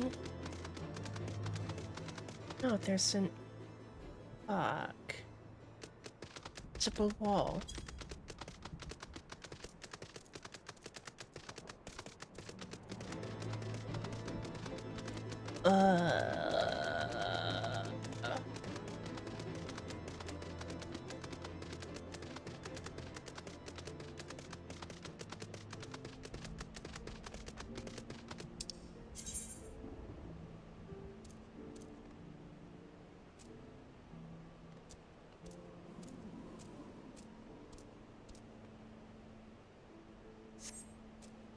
So...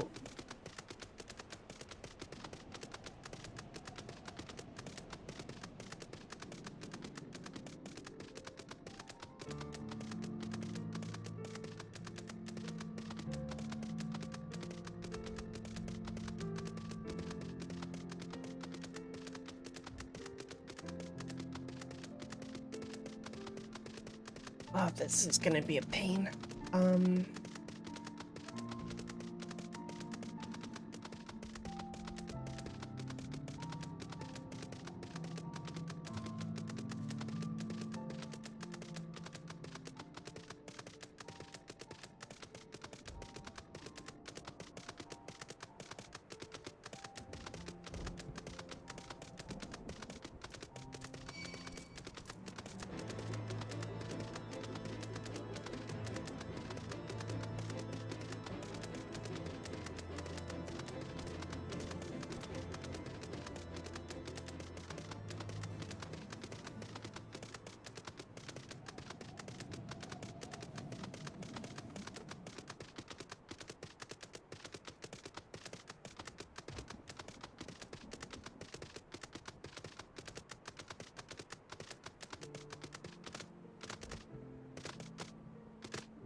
Okay, sure.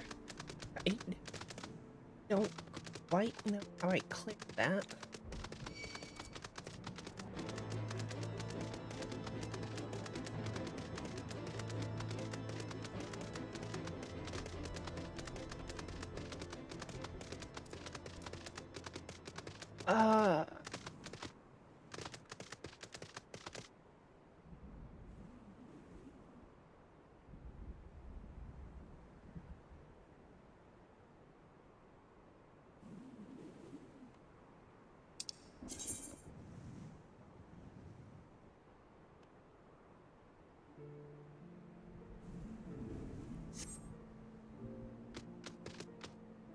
I expected to... leap of faith.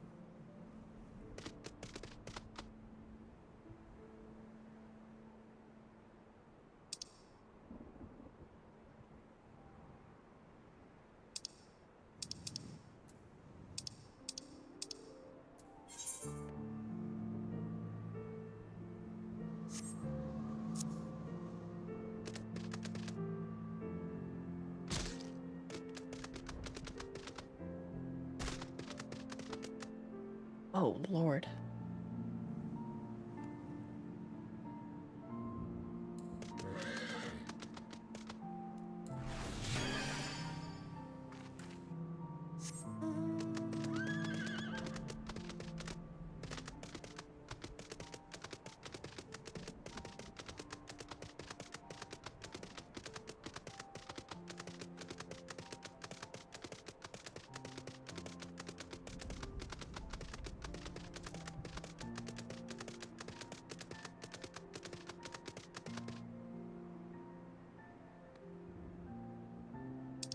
Wait, no. This...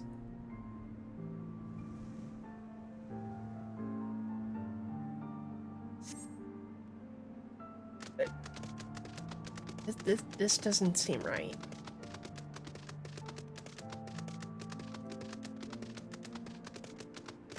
What's in here? Nothing. Just a set dressing.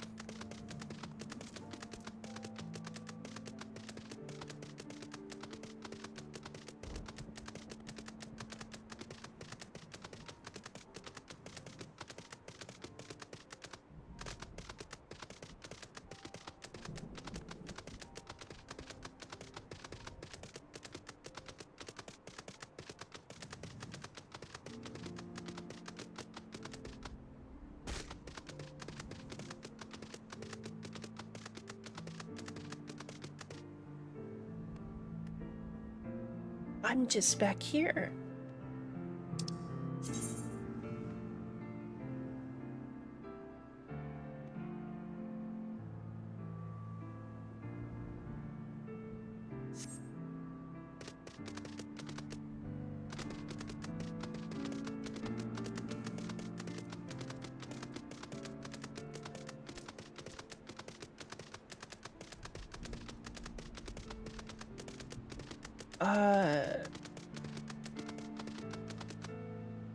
But surely that's not the way forward. Right? Right? I'm gonna poke around in the cave a bit more.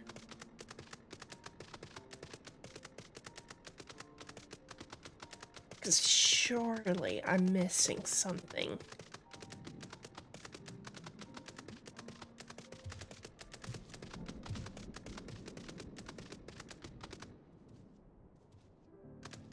No, I mean, it's pretty straightforwardly cut off.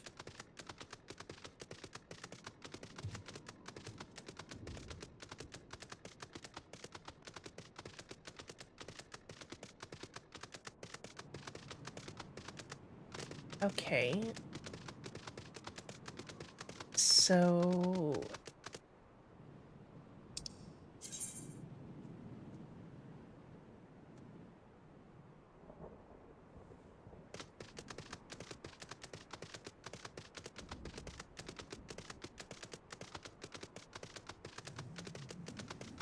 No, it has us going...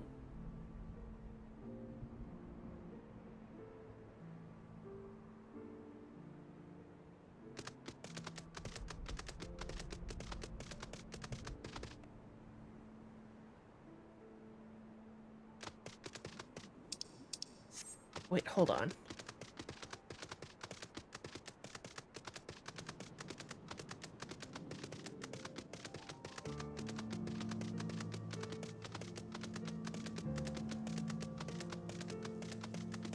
Backtrack a bit further.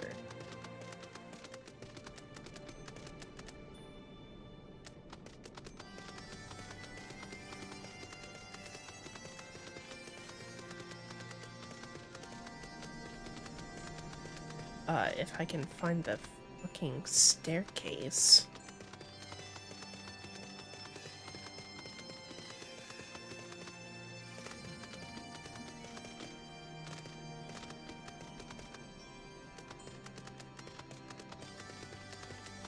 Oh, here we are. I need to see. I feel like I went up a lot. So, is there potentially... No, okay.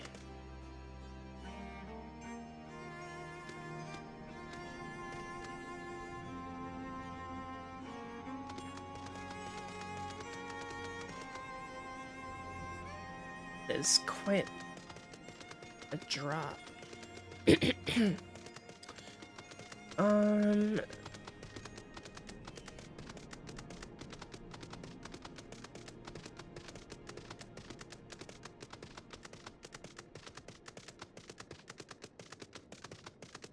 I'm assuming there's no...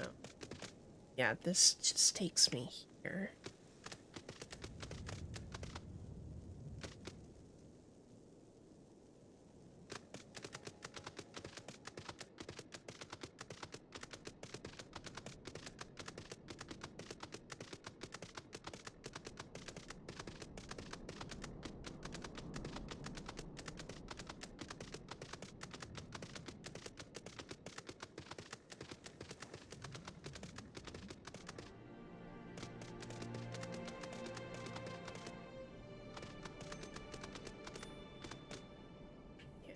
That's the etherite.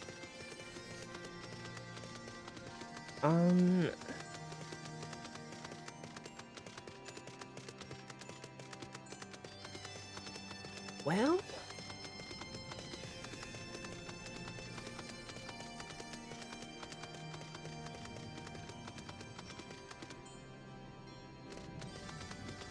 so we had the right of it going here.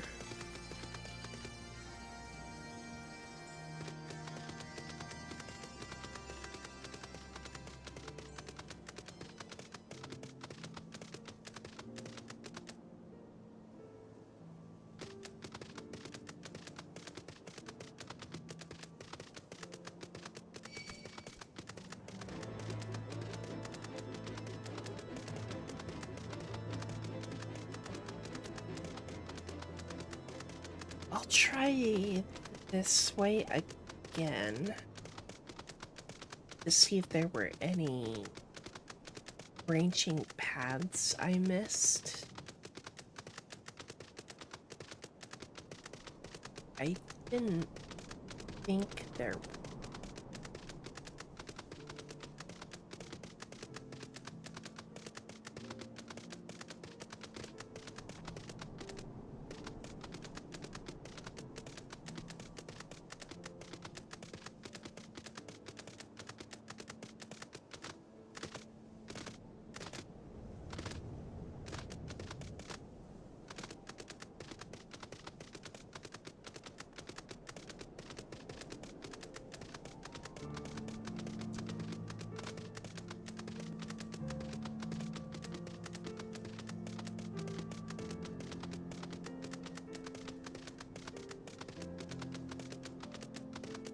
Yeah, no, this goes straight here.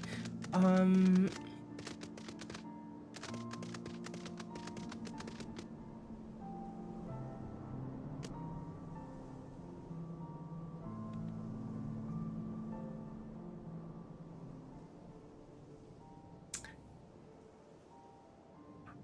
guess to the fucking Coliseum we go.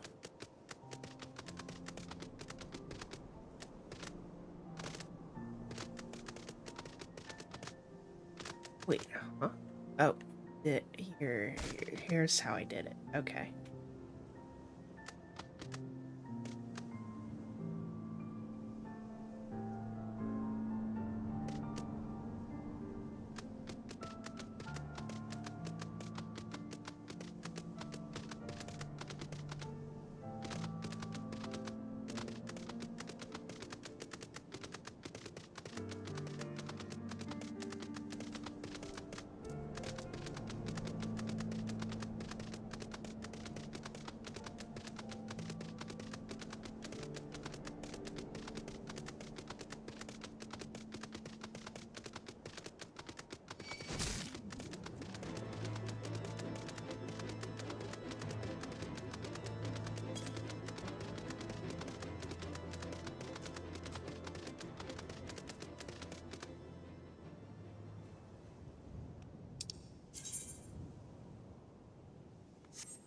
Yeah, it was down this way.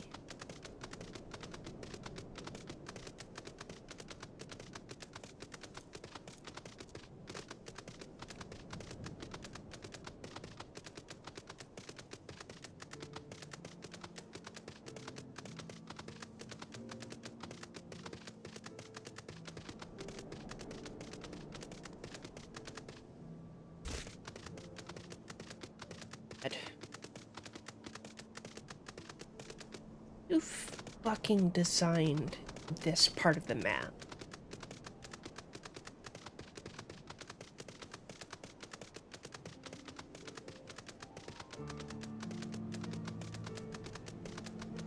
Who designed this map, period?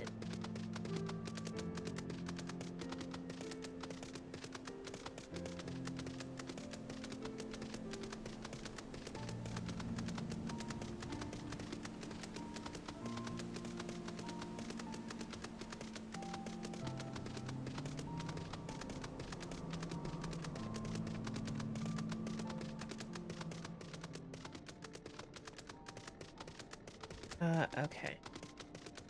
Doesn't go anywhere.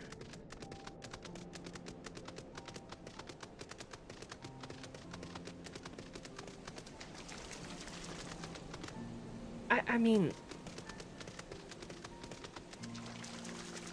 like, this looks sick as hell. Like, I fuck with this design, but the traversal is just a nightmare.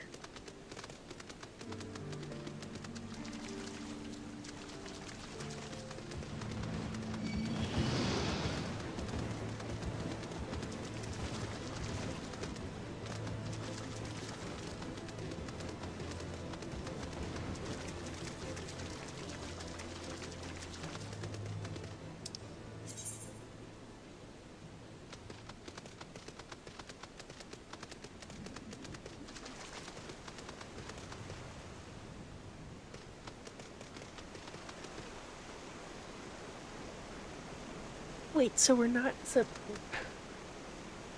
this just goes down this way.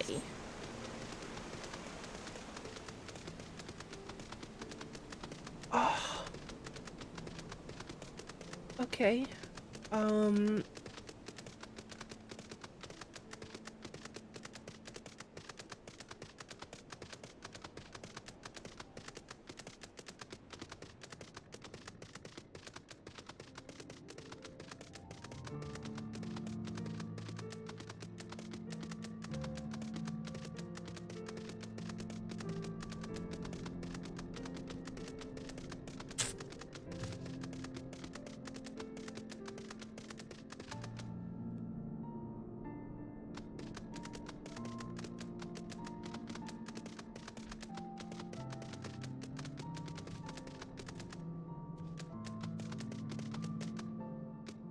Okay, like it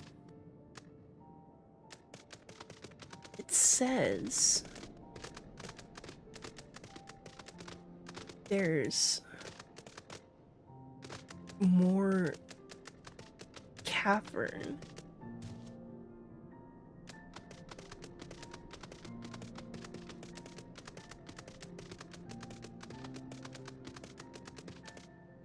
But I am seeing nothing but wall.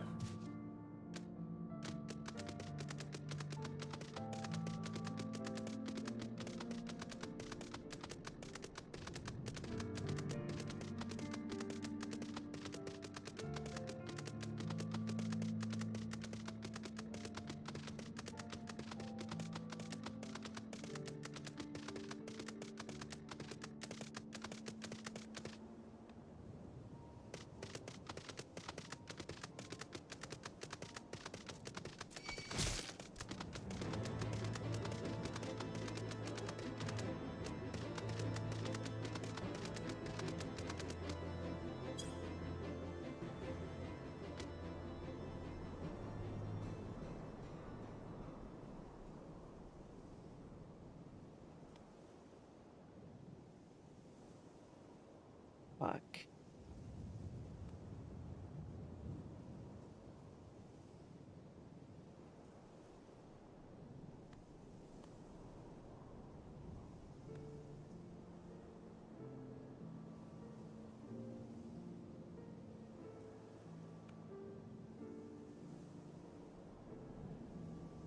Mm.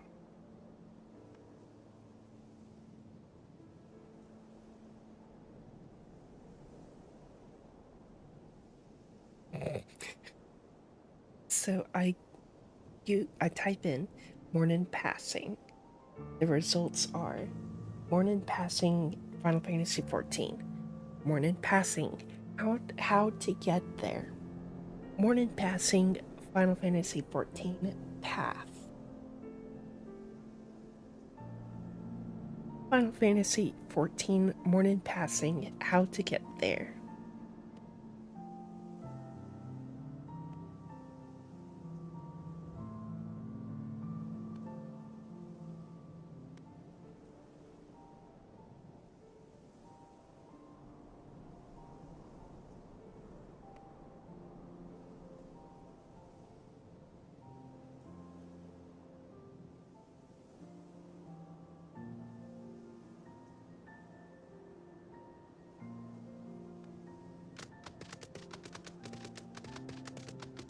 So,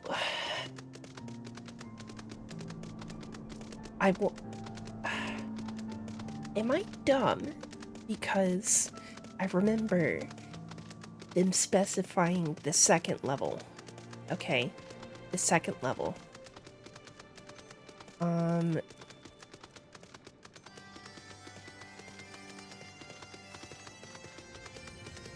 when I went to the second level, I didn't see any doors.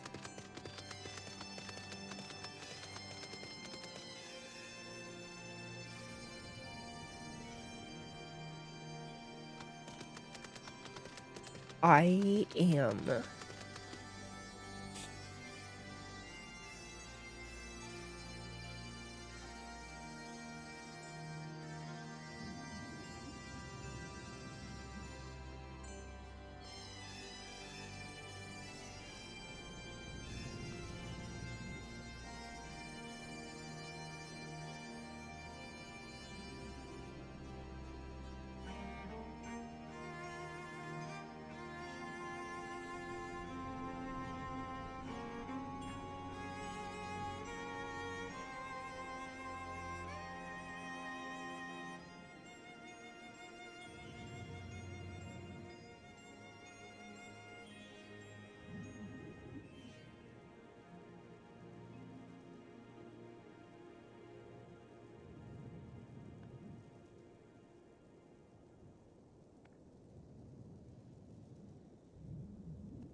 doing this for Gunbreaker. I'm doing this for Gunbreaker.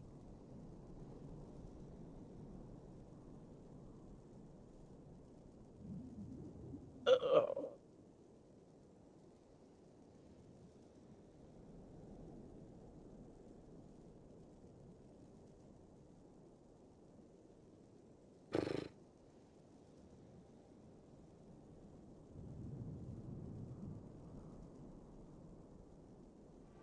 Yeah, remember when I said I thought we would be there. I would hit level 60 in about 2 to 3 hours.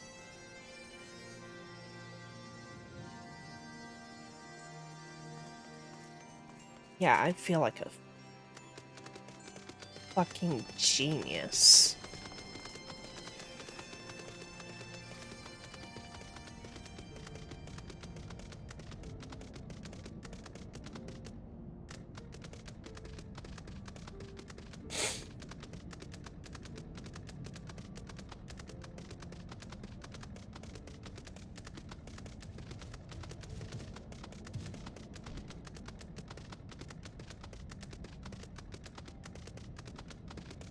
I am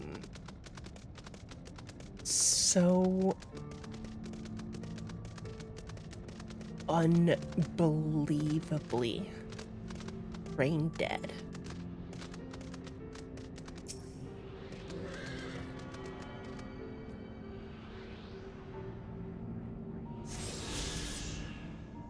Because how the fuck did I miss that and spend like... It felt like 20 minutes, I'm not gonna lie. It's probably like 5 or 10, I don't know. I don't wanna go check.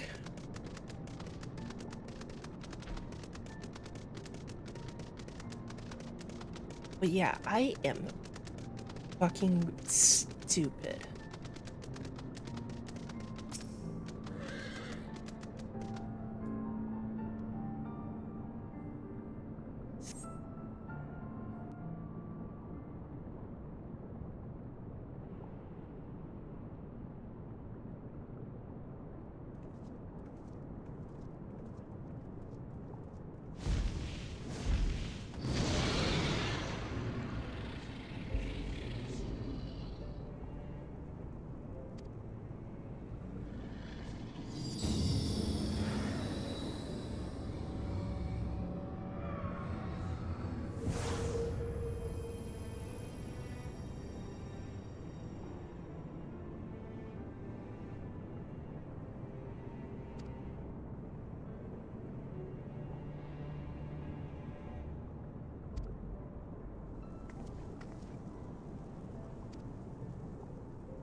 Way is open.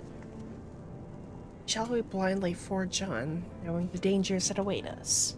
Tiamat herself is said to guard this peak. I do not fear Nidhogg's consort. Any dragon foolish enough to bar our path shall feel the sting of my lance. Spoken like a true butcher. Need I remind you that we are come to parley of peace? Let us be clear, heretic. 'Twas to save Ishgard and her people that I first lent my support to this doubtful venture. And 'tis for their sake that I go now to speak with Hresvelgr. But I said nothing of Tiamat. Should the opportunity present itself to rid my people of one of their deadliest enemies, I shall take it. That is my duty as Azure Dragoon. Or beyond redemption. We will accomplish nothing by bickering. If we are to meet with Hresvelgr, our path leads up the mountain. We shall defend ourselves if attacked, but avoid conflict wherever possible. What other choice do we have?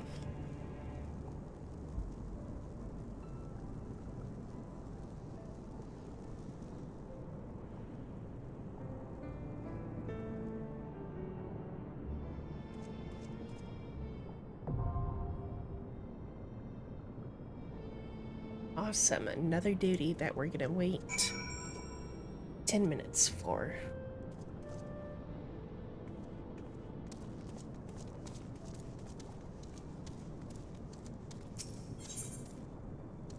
Oh, never mind, we can do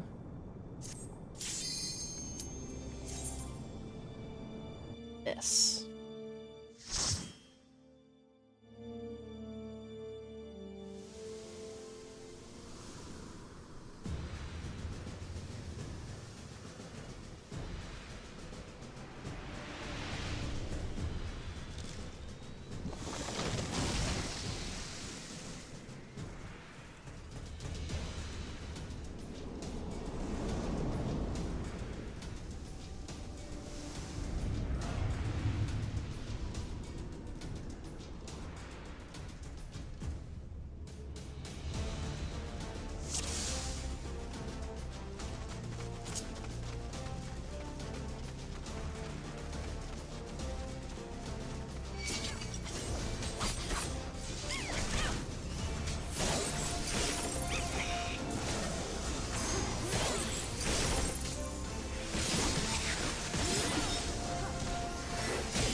Jesus, this guy's tanky.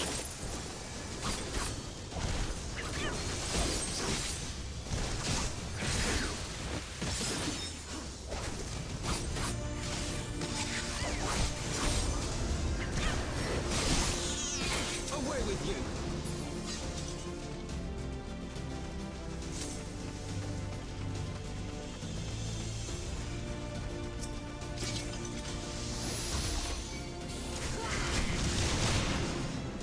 Hello.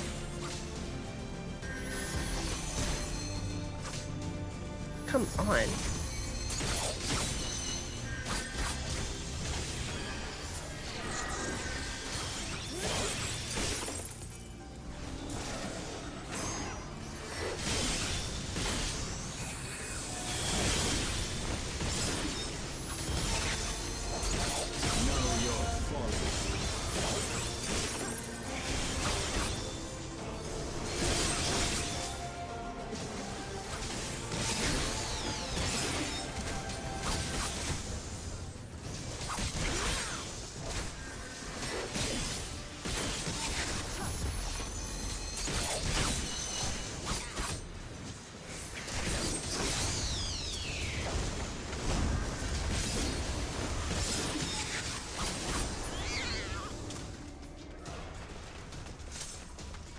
Okay.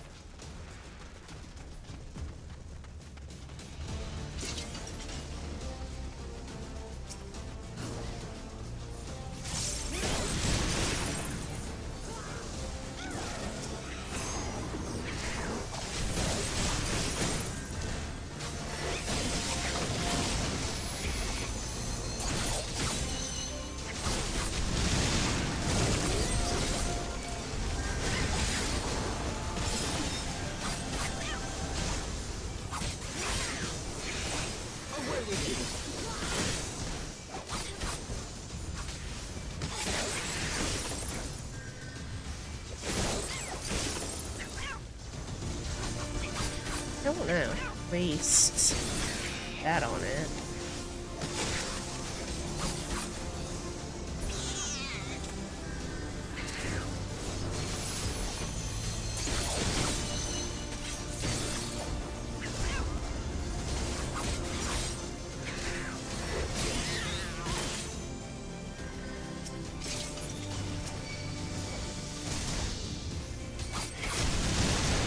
Oh god.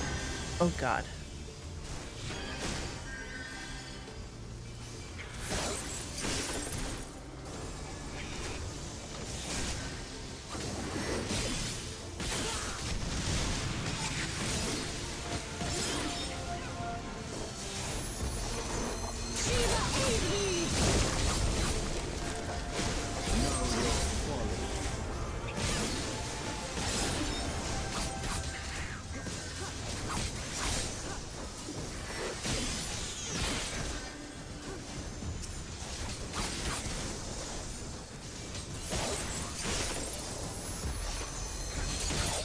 Away with you!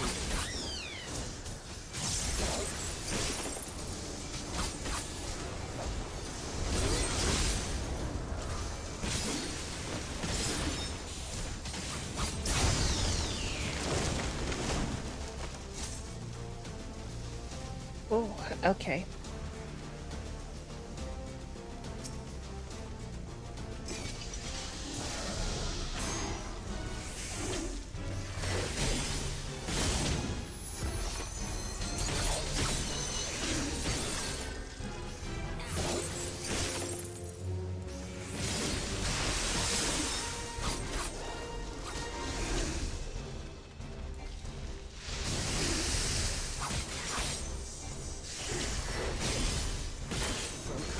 Release!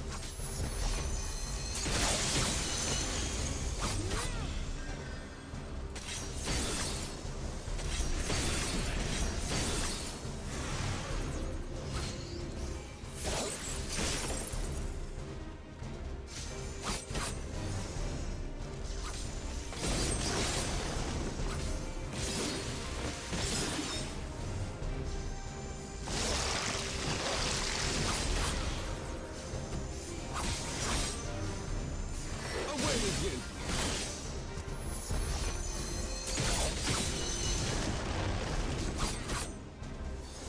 could. Just did that. Taste my lance.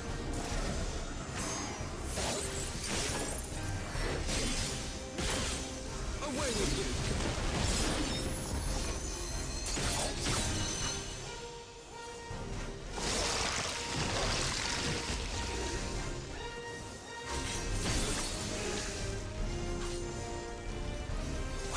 I hope it isn't too loud, because it got a little loud for me.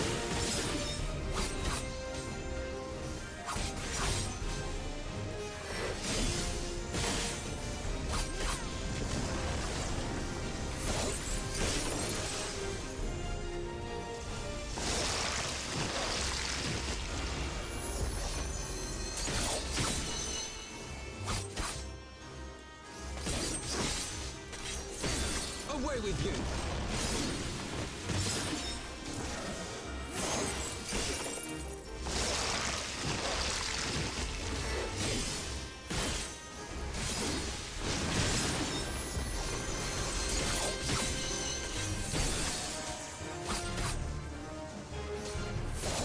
Away with you!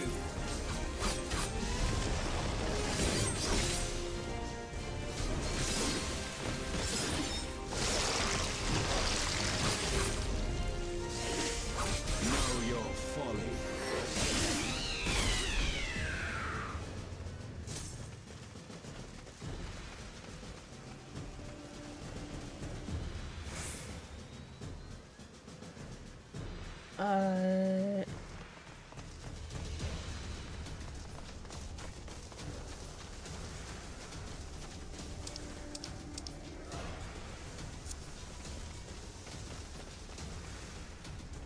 No, we came from this way, right? Oh, which way did we come from?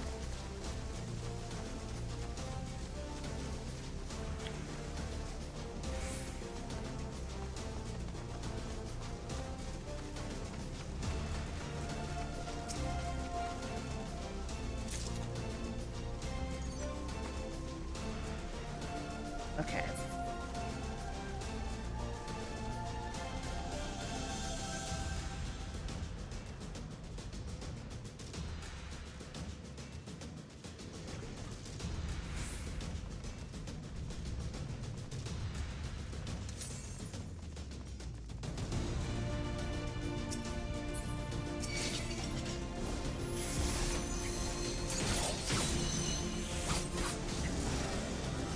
Your guard is down.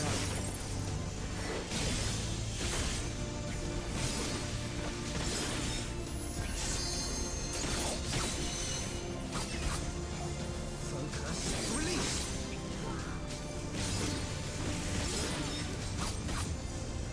Away with you! Oh shit. Know your folly.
Sorry about the lack of commentary. I'm just kind of... Well, one, I'm locked in with this, and then...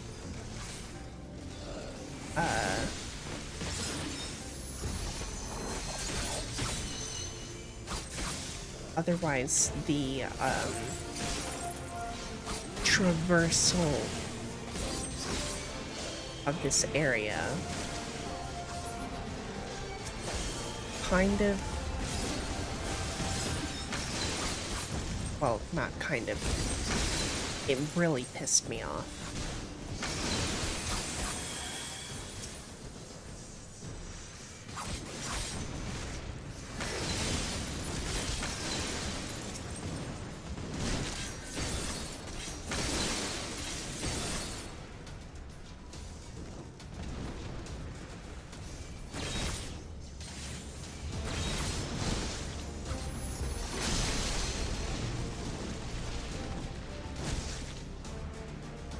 Shiva, aid me!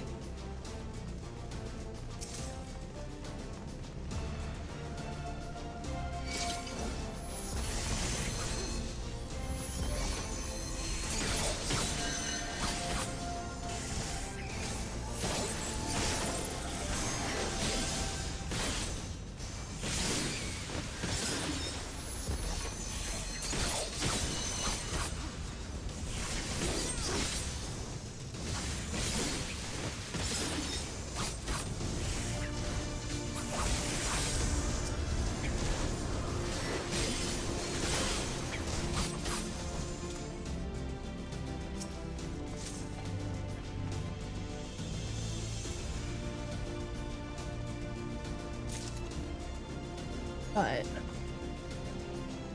I think I'm getting the wind in my sails back. I'm just kind of locked in.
Why would you move that at the very last second?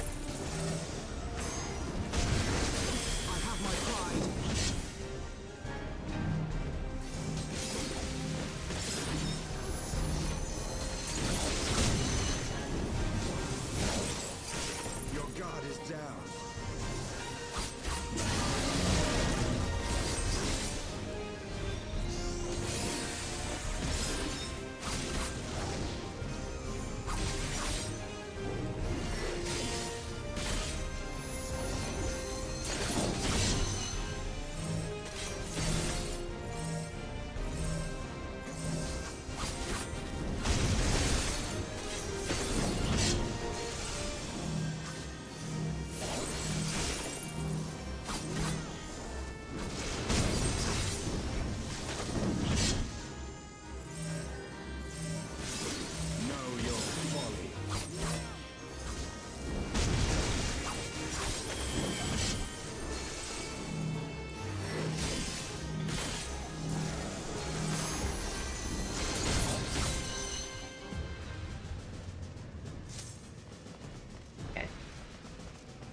That was not enjoyable.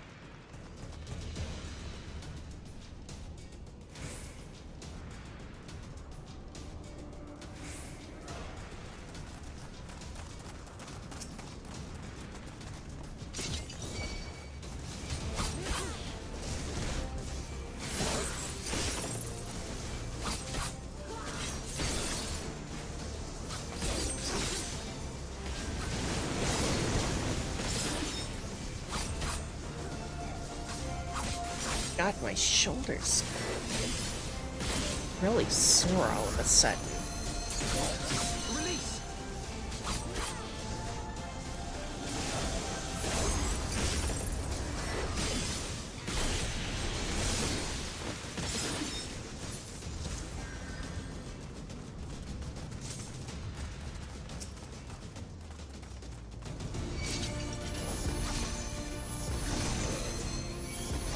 Come on, cast it.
Release!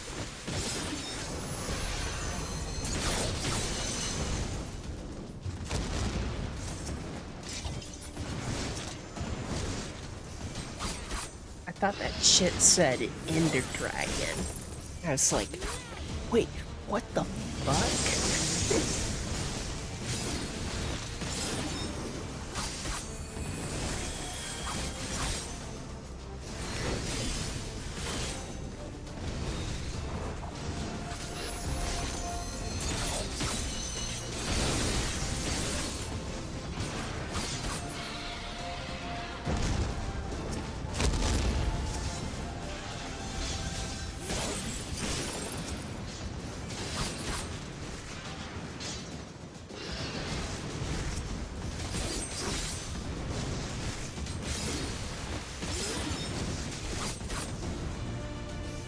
Away with you!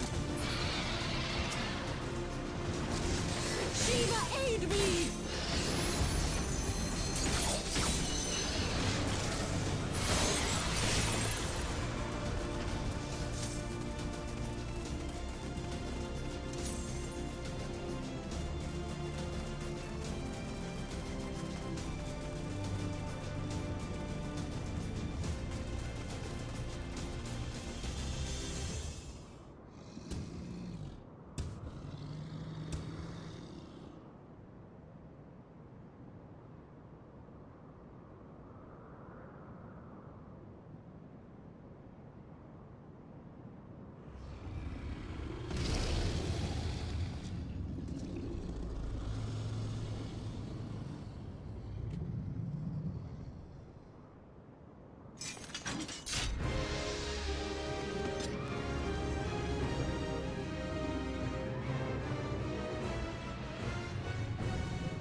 God damn.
I mean,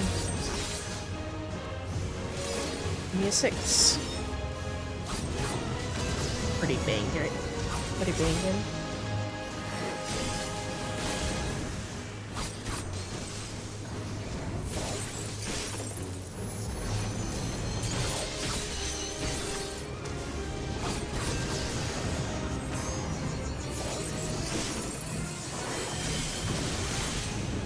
Oh shit.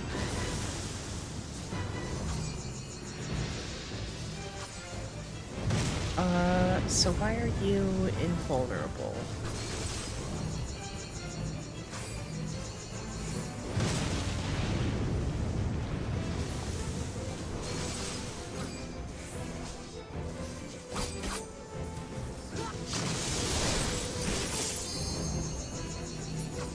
Oh, wait. Okay, I see.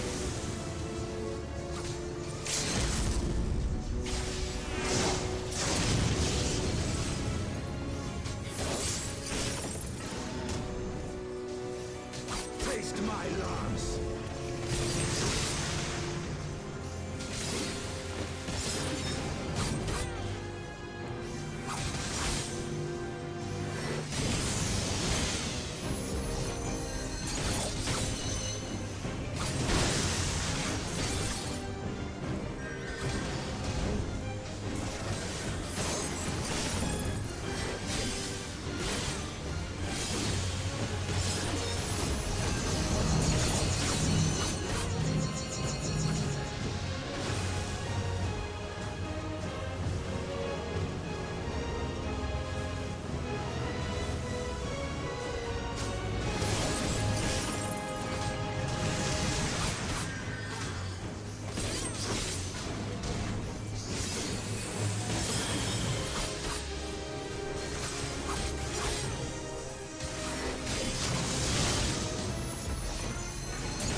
Away with you!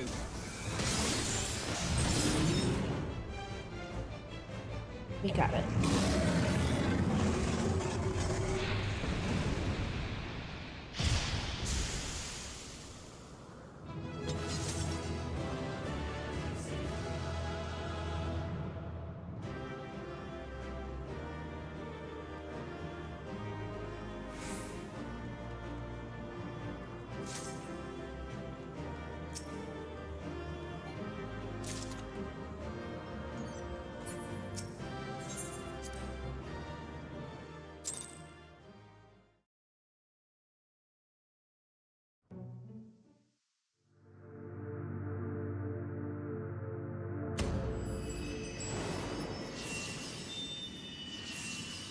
Okay.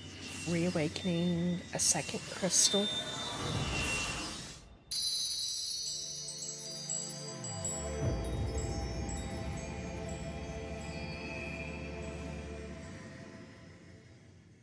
Yippee. Wahoo.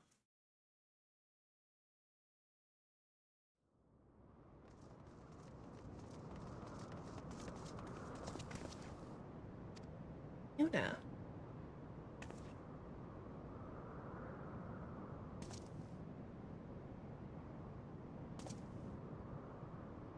Twould seem Tioman was the last.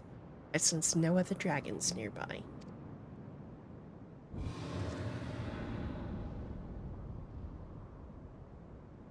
What is happening?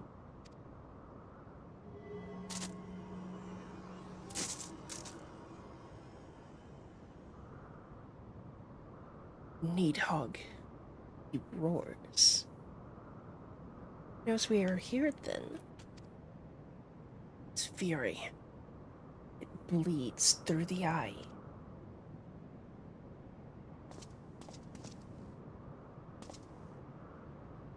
Fear not. I am yet my own master. But that damned worm's wrath burns hotter than flame. Come. The heart of the dragon's homeland yet lies before us.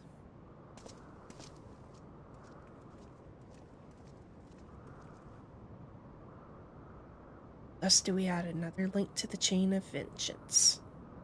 Oh, Saint Shiva, when will it end? When will it end indeed? Because I want to know how close we are to hitting that level up.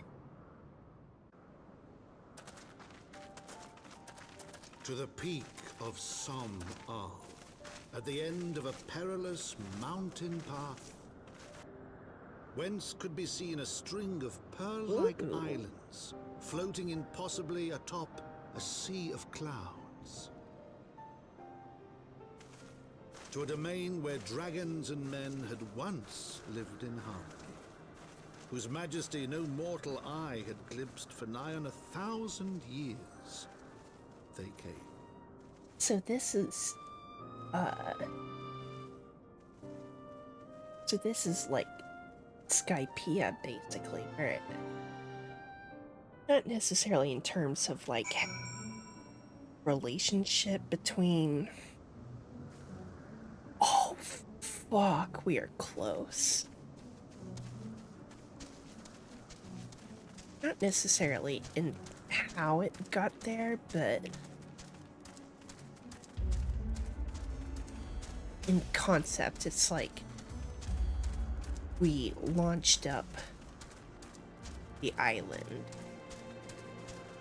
and now we're in the Sea of Clouds.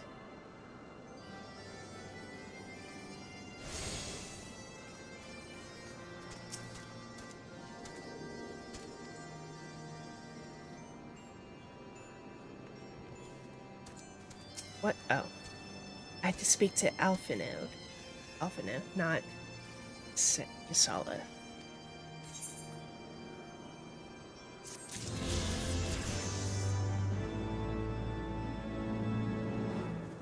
We did it.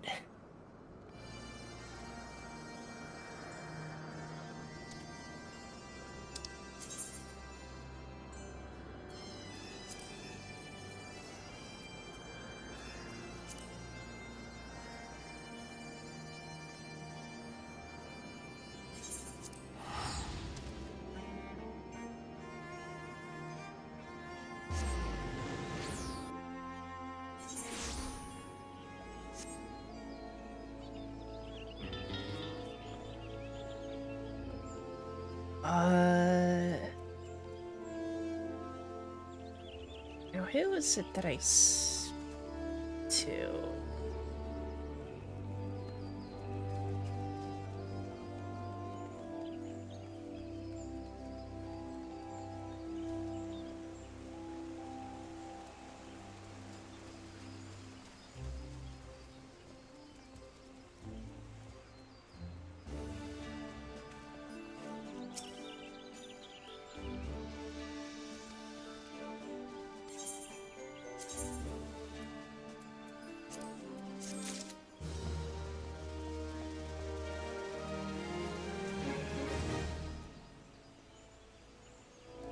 I know it's just...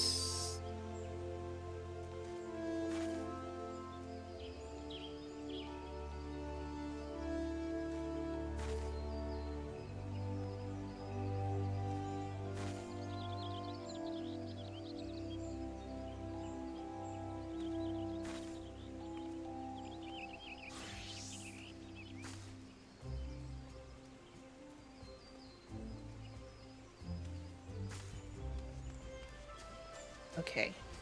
It's right outside the main aetherite.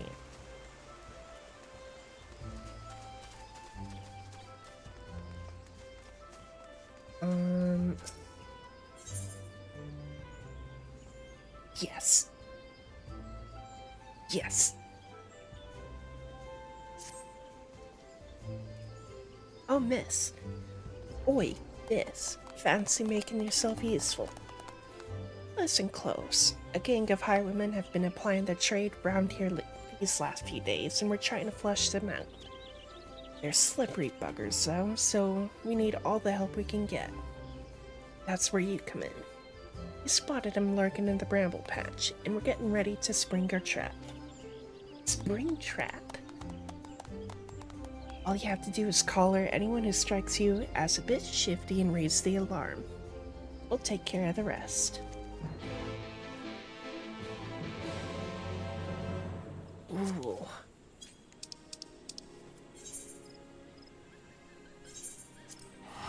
That start sound.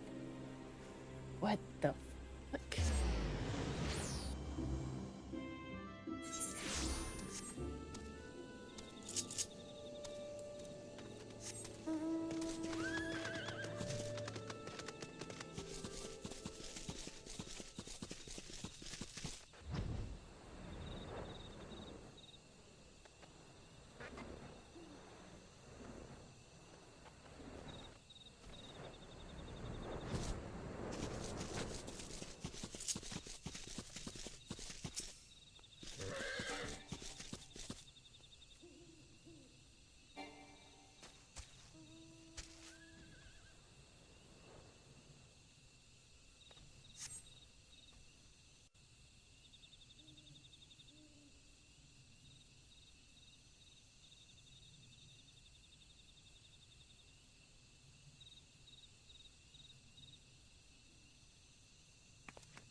Out of my way, or I'll gotcha.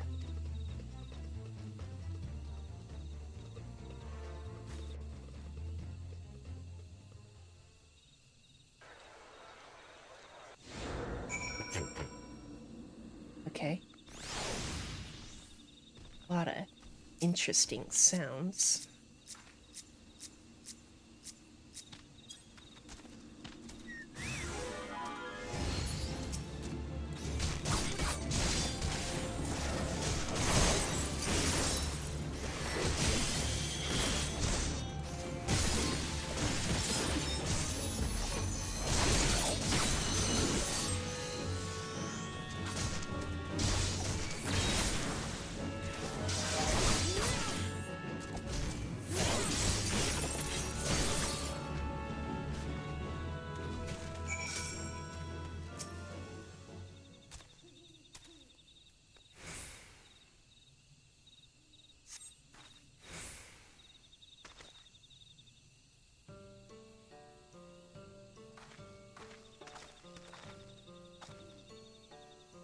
You have my thanks, stranger. And mine. If you hadn't shown up, it would have gone very badly for us. It's my fault. I'll be more careful. Truth be told, I thought we'd have a quieter journey after sneaking past all those Imperial patrols and leaving dear Evania behind. How wrong I was. To think we could be caught unawares by a gang of common thieves. What's going on? We heard a commotion and... It's one of them, just like the witnesses described.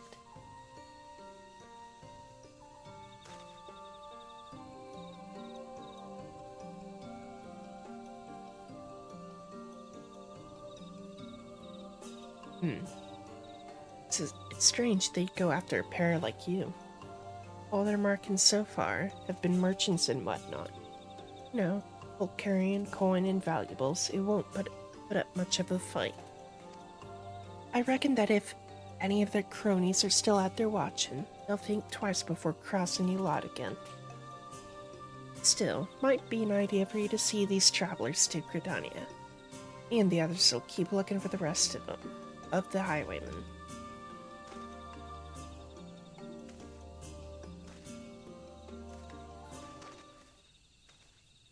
Those bandits. Something about this doesn't sit right with me. We barely have a fistful of gil between us, and I have a couple of foams of edged steel strapped to my back. Not the most likely of targets. Perhaps that's why they went straight for the kill, and they might have succeeded if you hadn't stepped in. We are in your debt. I am Radovan, and this is Sophie. We traveled here from Ilsabard, far to the north, where once I served as a soldier of Garlemald. I had no choice. My family was taken hostage. While it is true that I have fought and killed for the Empire, I would never have done so willingly. Although I freed myself of their shackles, the life I'd known is no more. But that was another life, one I would sooner put behind me. I came to Eorzea in the hope that I might start anew here.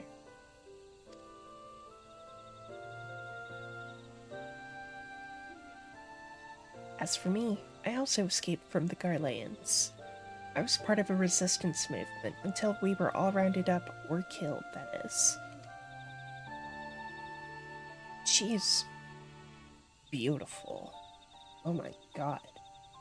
The Empire took everything from me. My family, my homeland. With nowhere else to go, the two of us decided we'd stand a better chance of surviving if we stuck together. And here we are.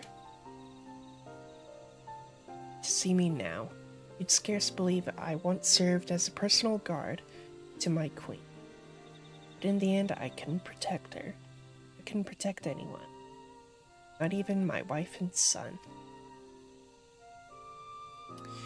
While I would have gladly given my life for theirs, it was not to be. Even so, there may still be a use for the skills I spent years honing. Those whom I may yet deliver from harm. That's why I suggested looking for employment as a bodyguard in Eorzea. And Gridania seems a good place to start. I know you've helped us enough already, but I have a proposal. Would you consider working with us? Hold on, Radovan. That's rather a lot to ask, don't you think? But Yuna has what it takes to become a Gunbreaker. Yeah. Seems my gunblade has caught your eye. You may have seen Garleans wielding something similar. This is the genuine article. The ones used by the Empire are simply edged weapons with a firearm bolted on, or vice versa. While they have their uses, they pale in comparison to those my clan forged for generations.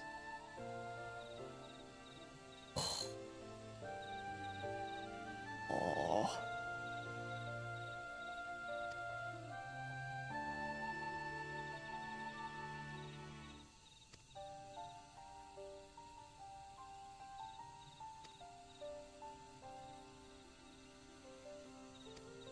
Yes, yes, yes, yes.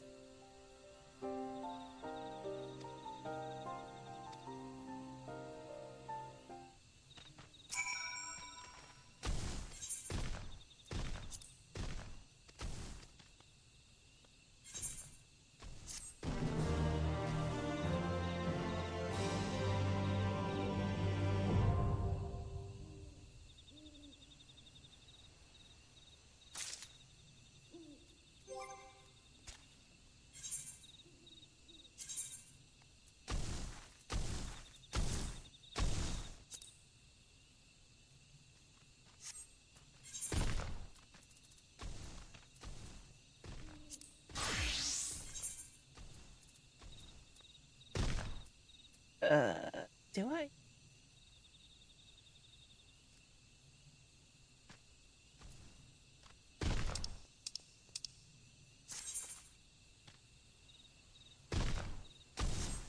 Okay.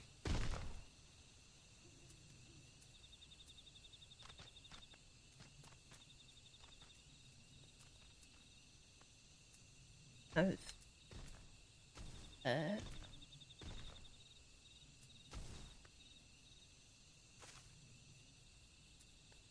Uh.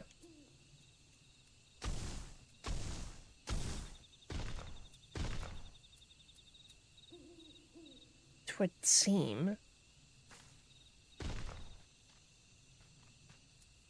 that I don't have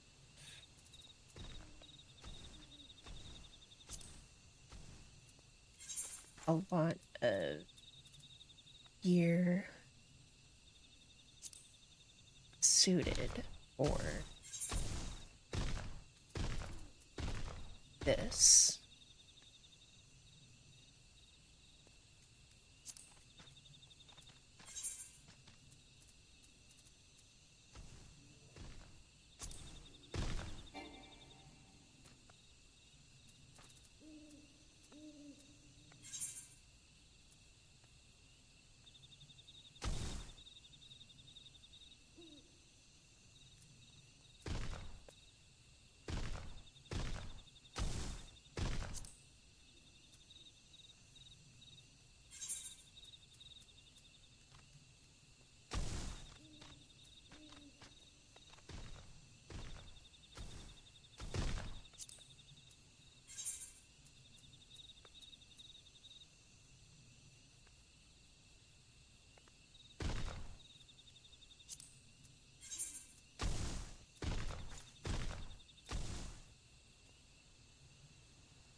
I should.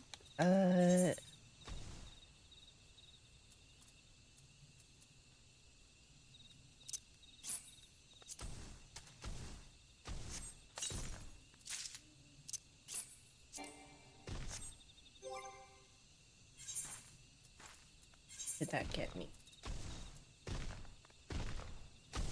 Oh, okay. Oh,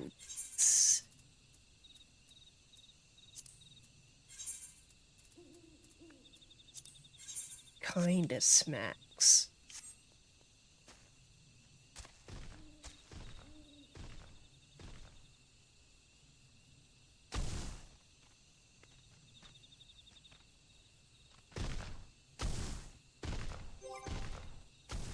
I quite like that. Okay.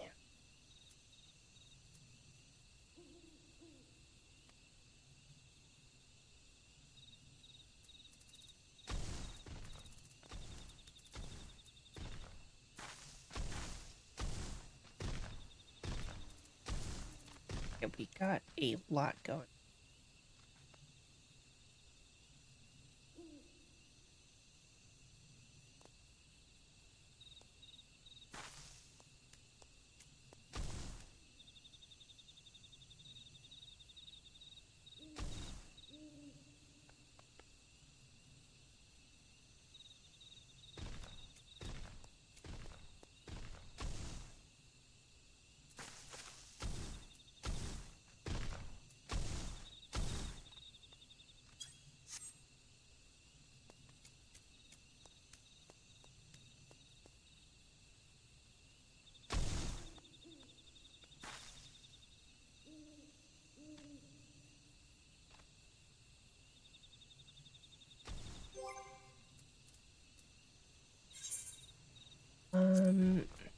Okay. Got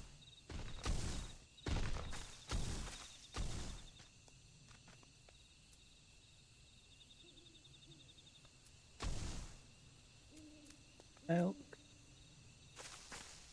jet, Isel. See. Sure.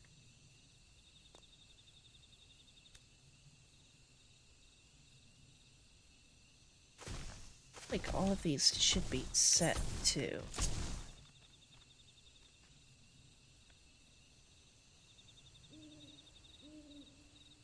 Here.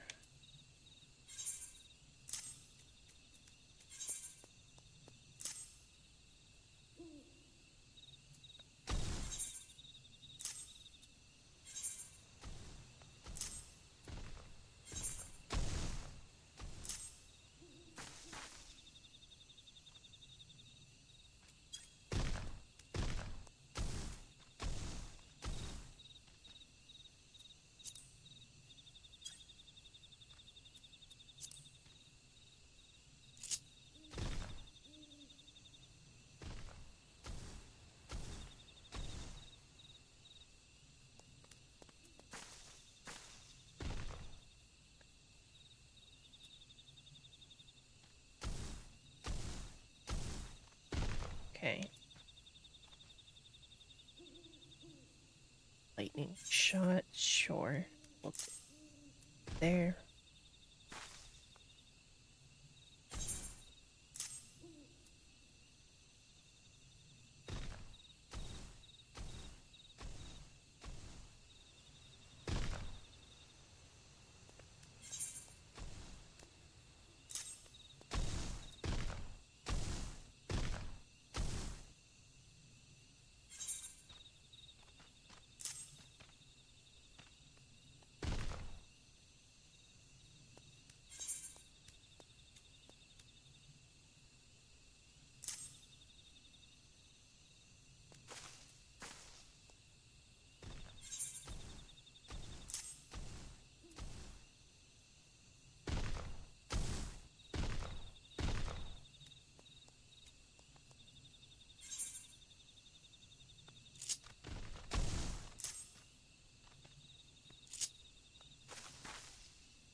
Okay, hold on. Actually, let's do attacks on site.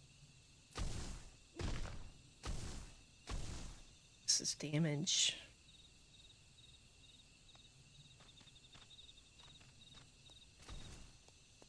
Wait, I will actually figure this out later. I'll configure this later.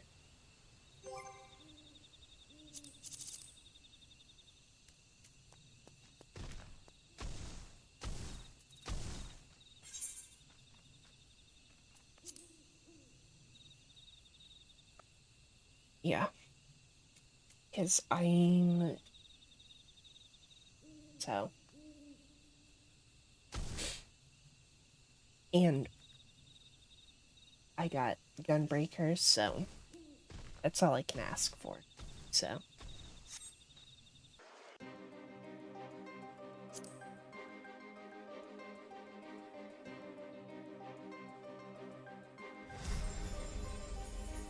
Okay.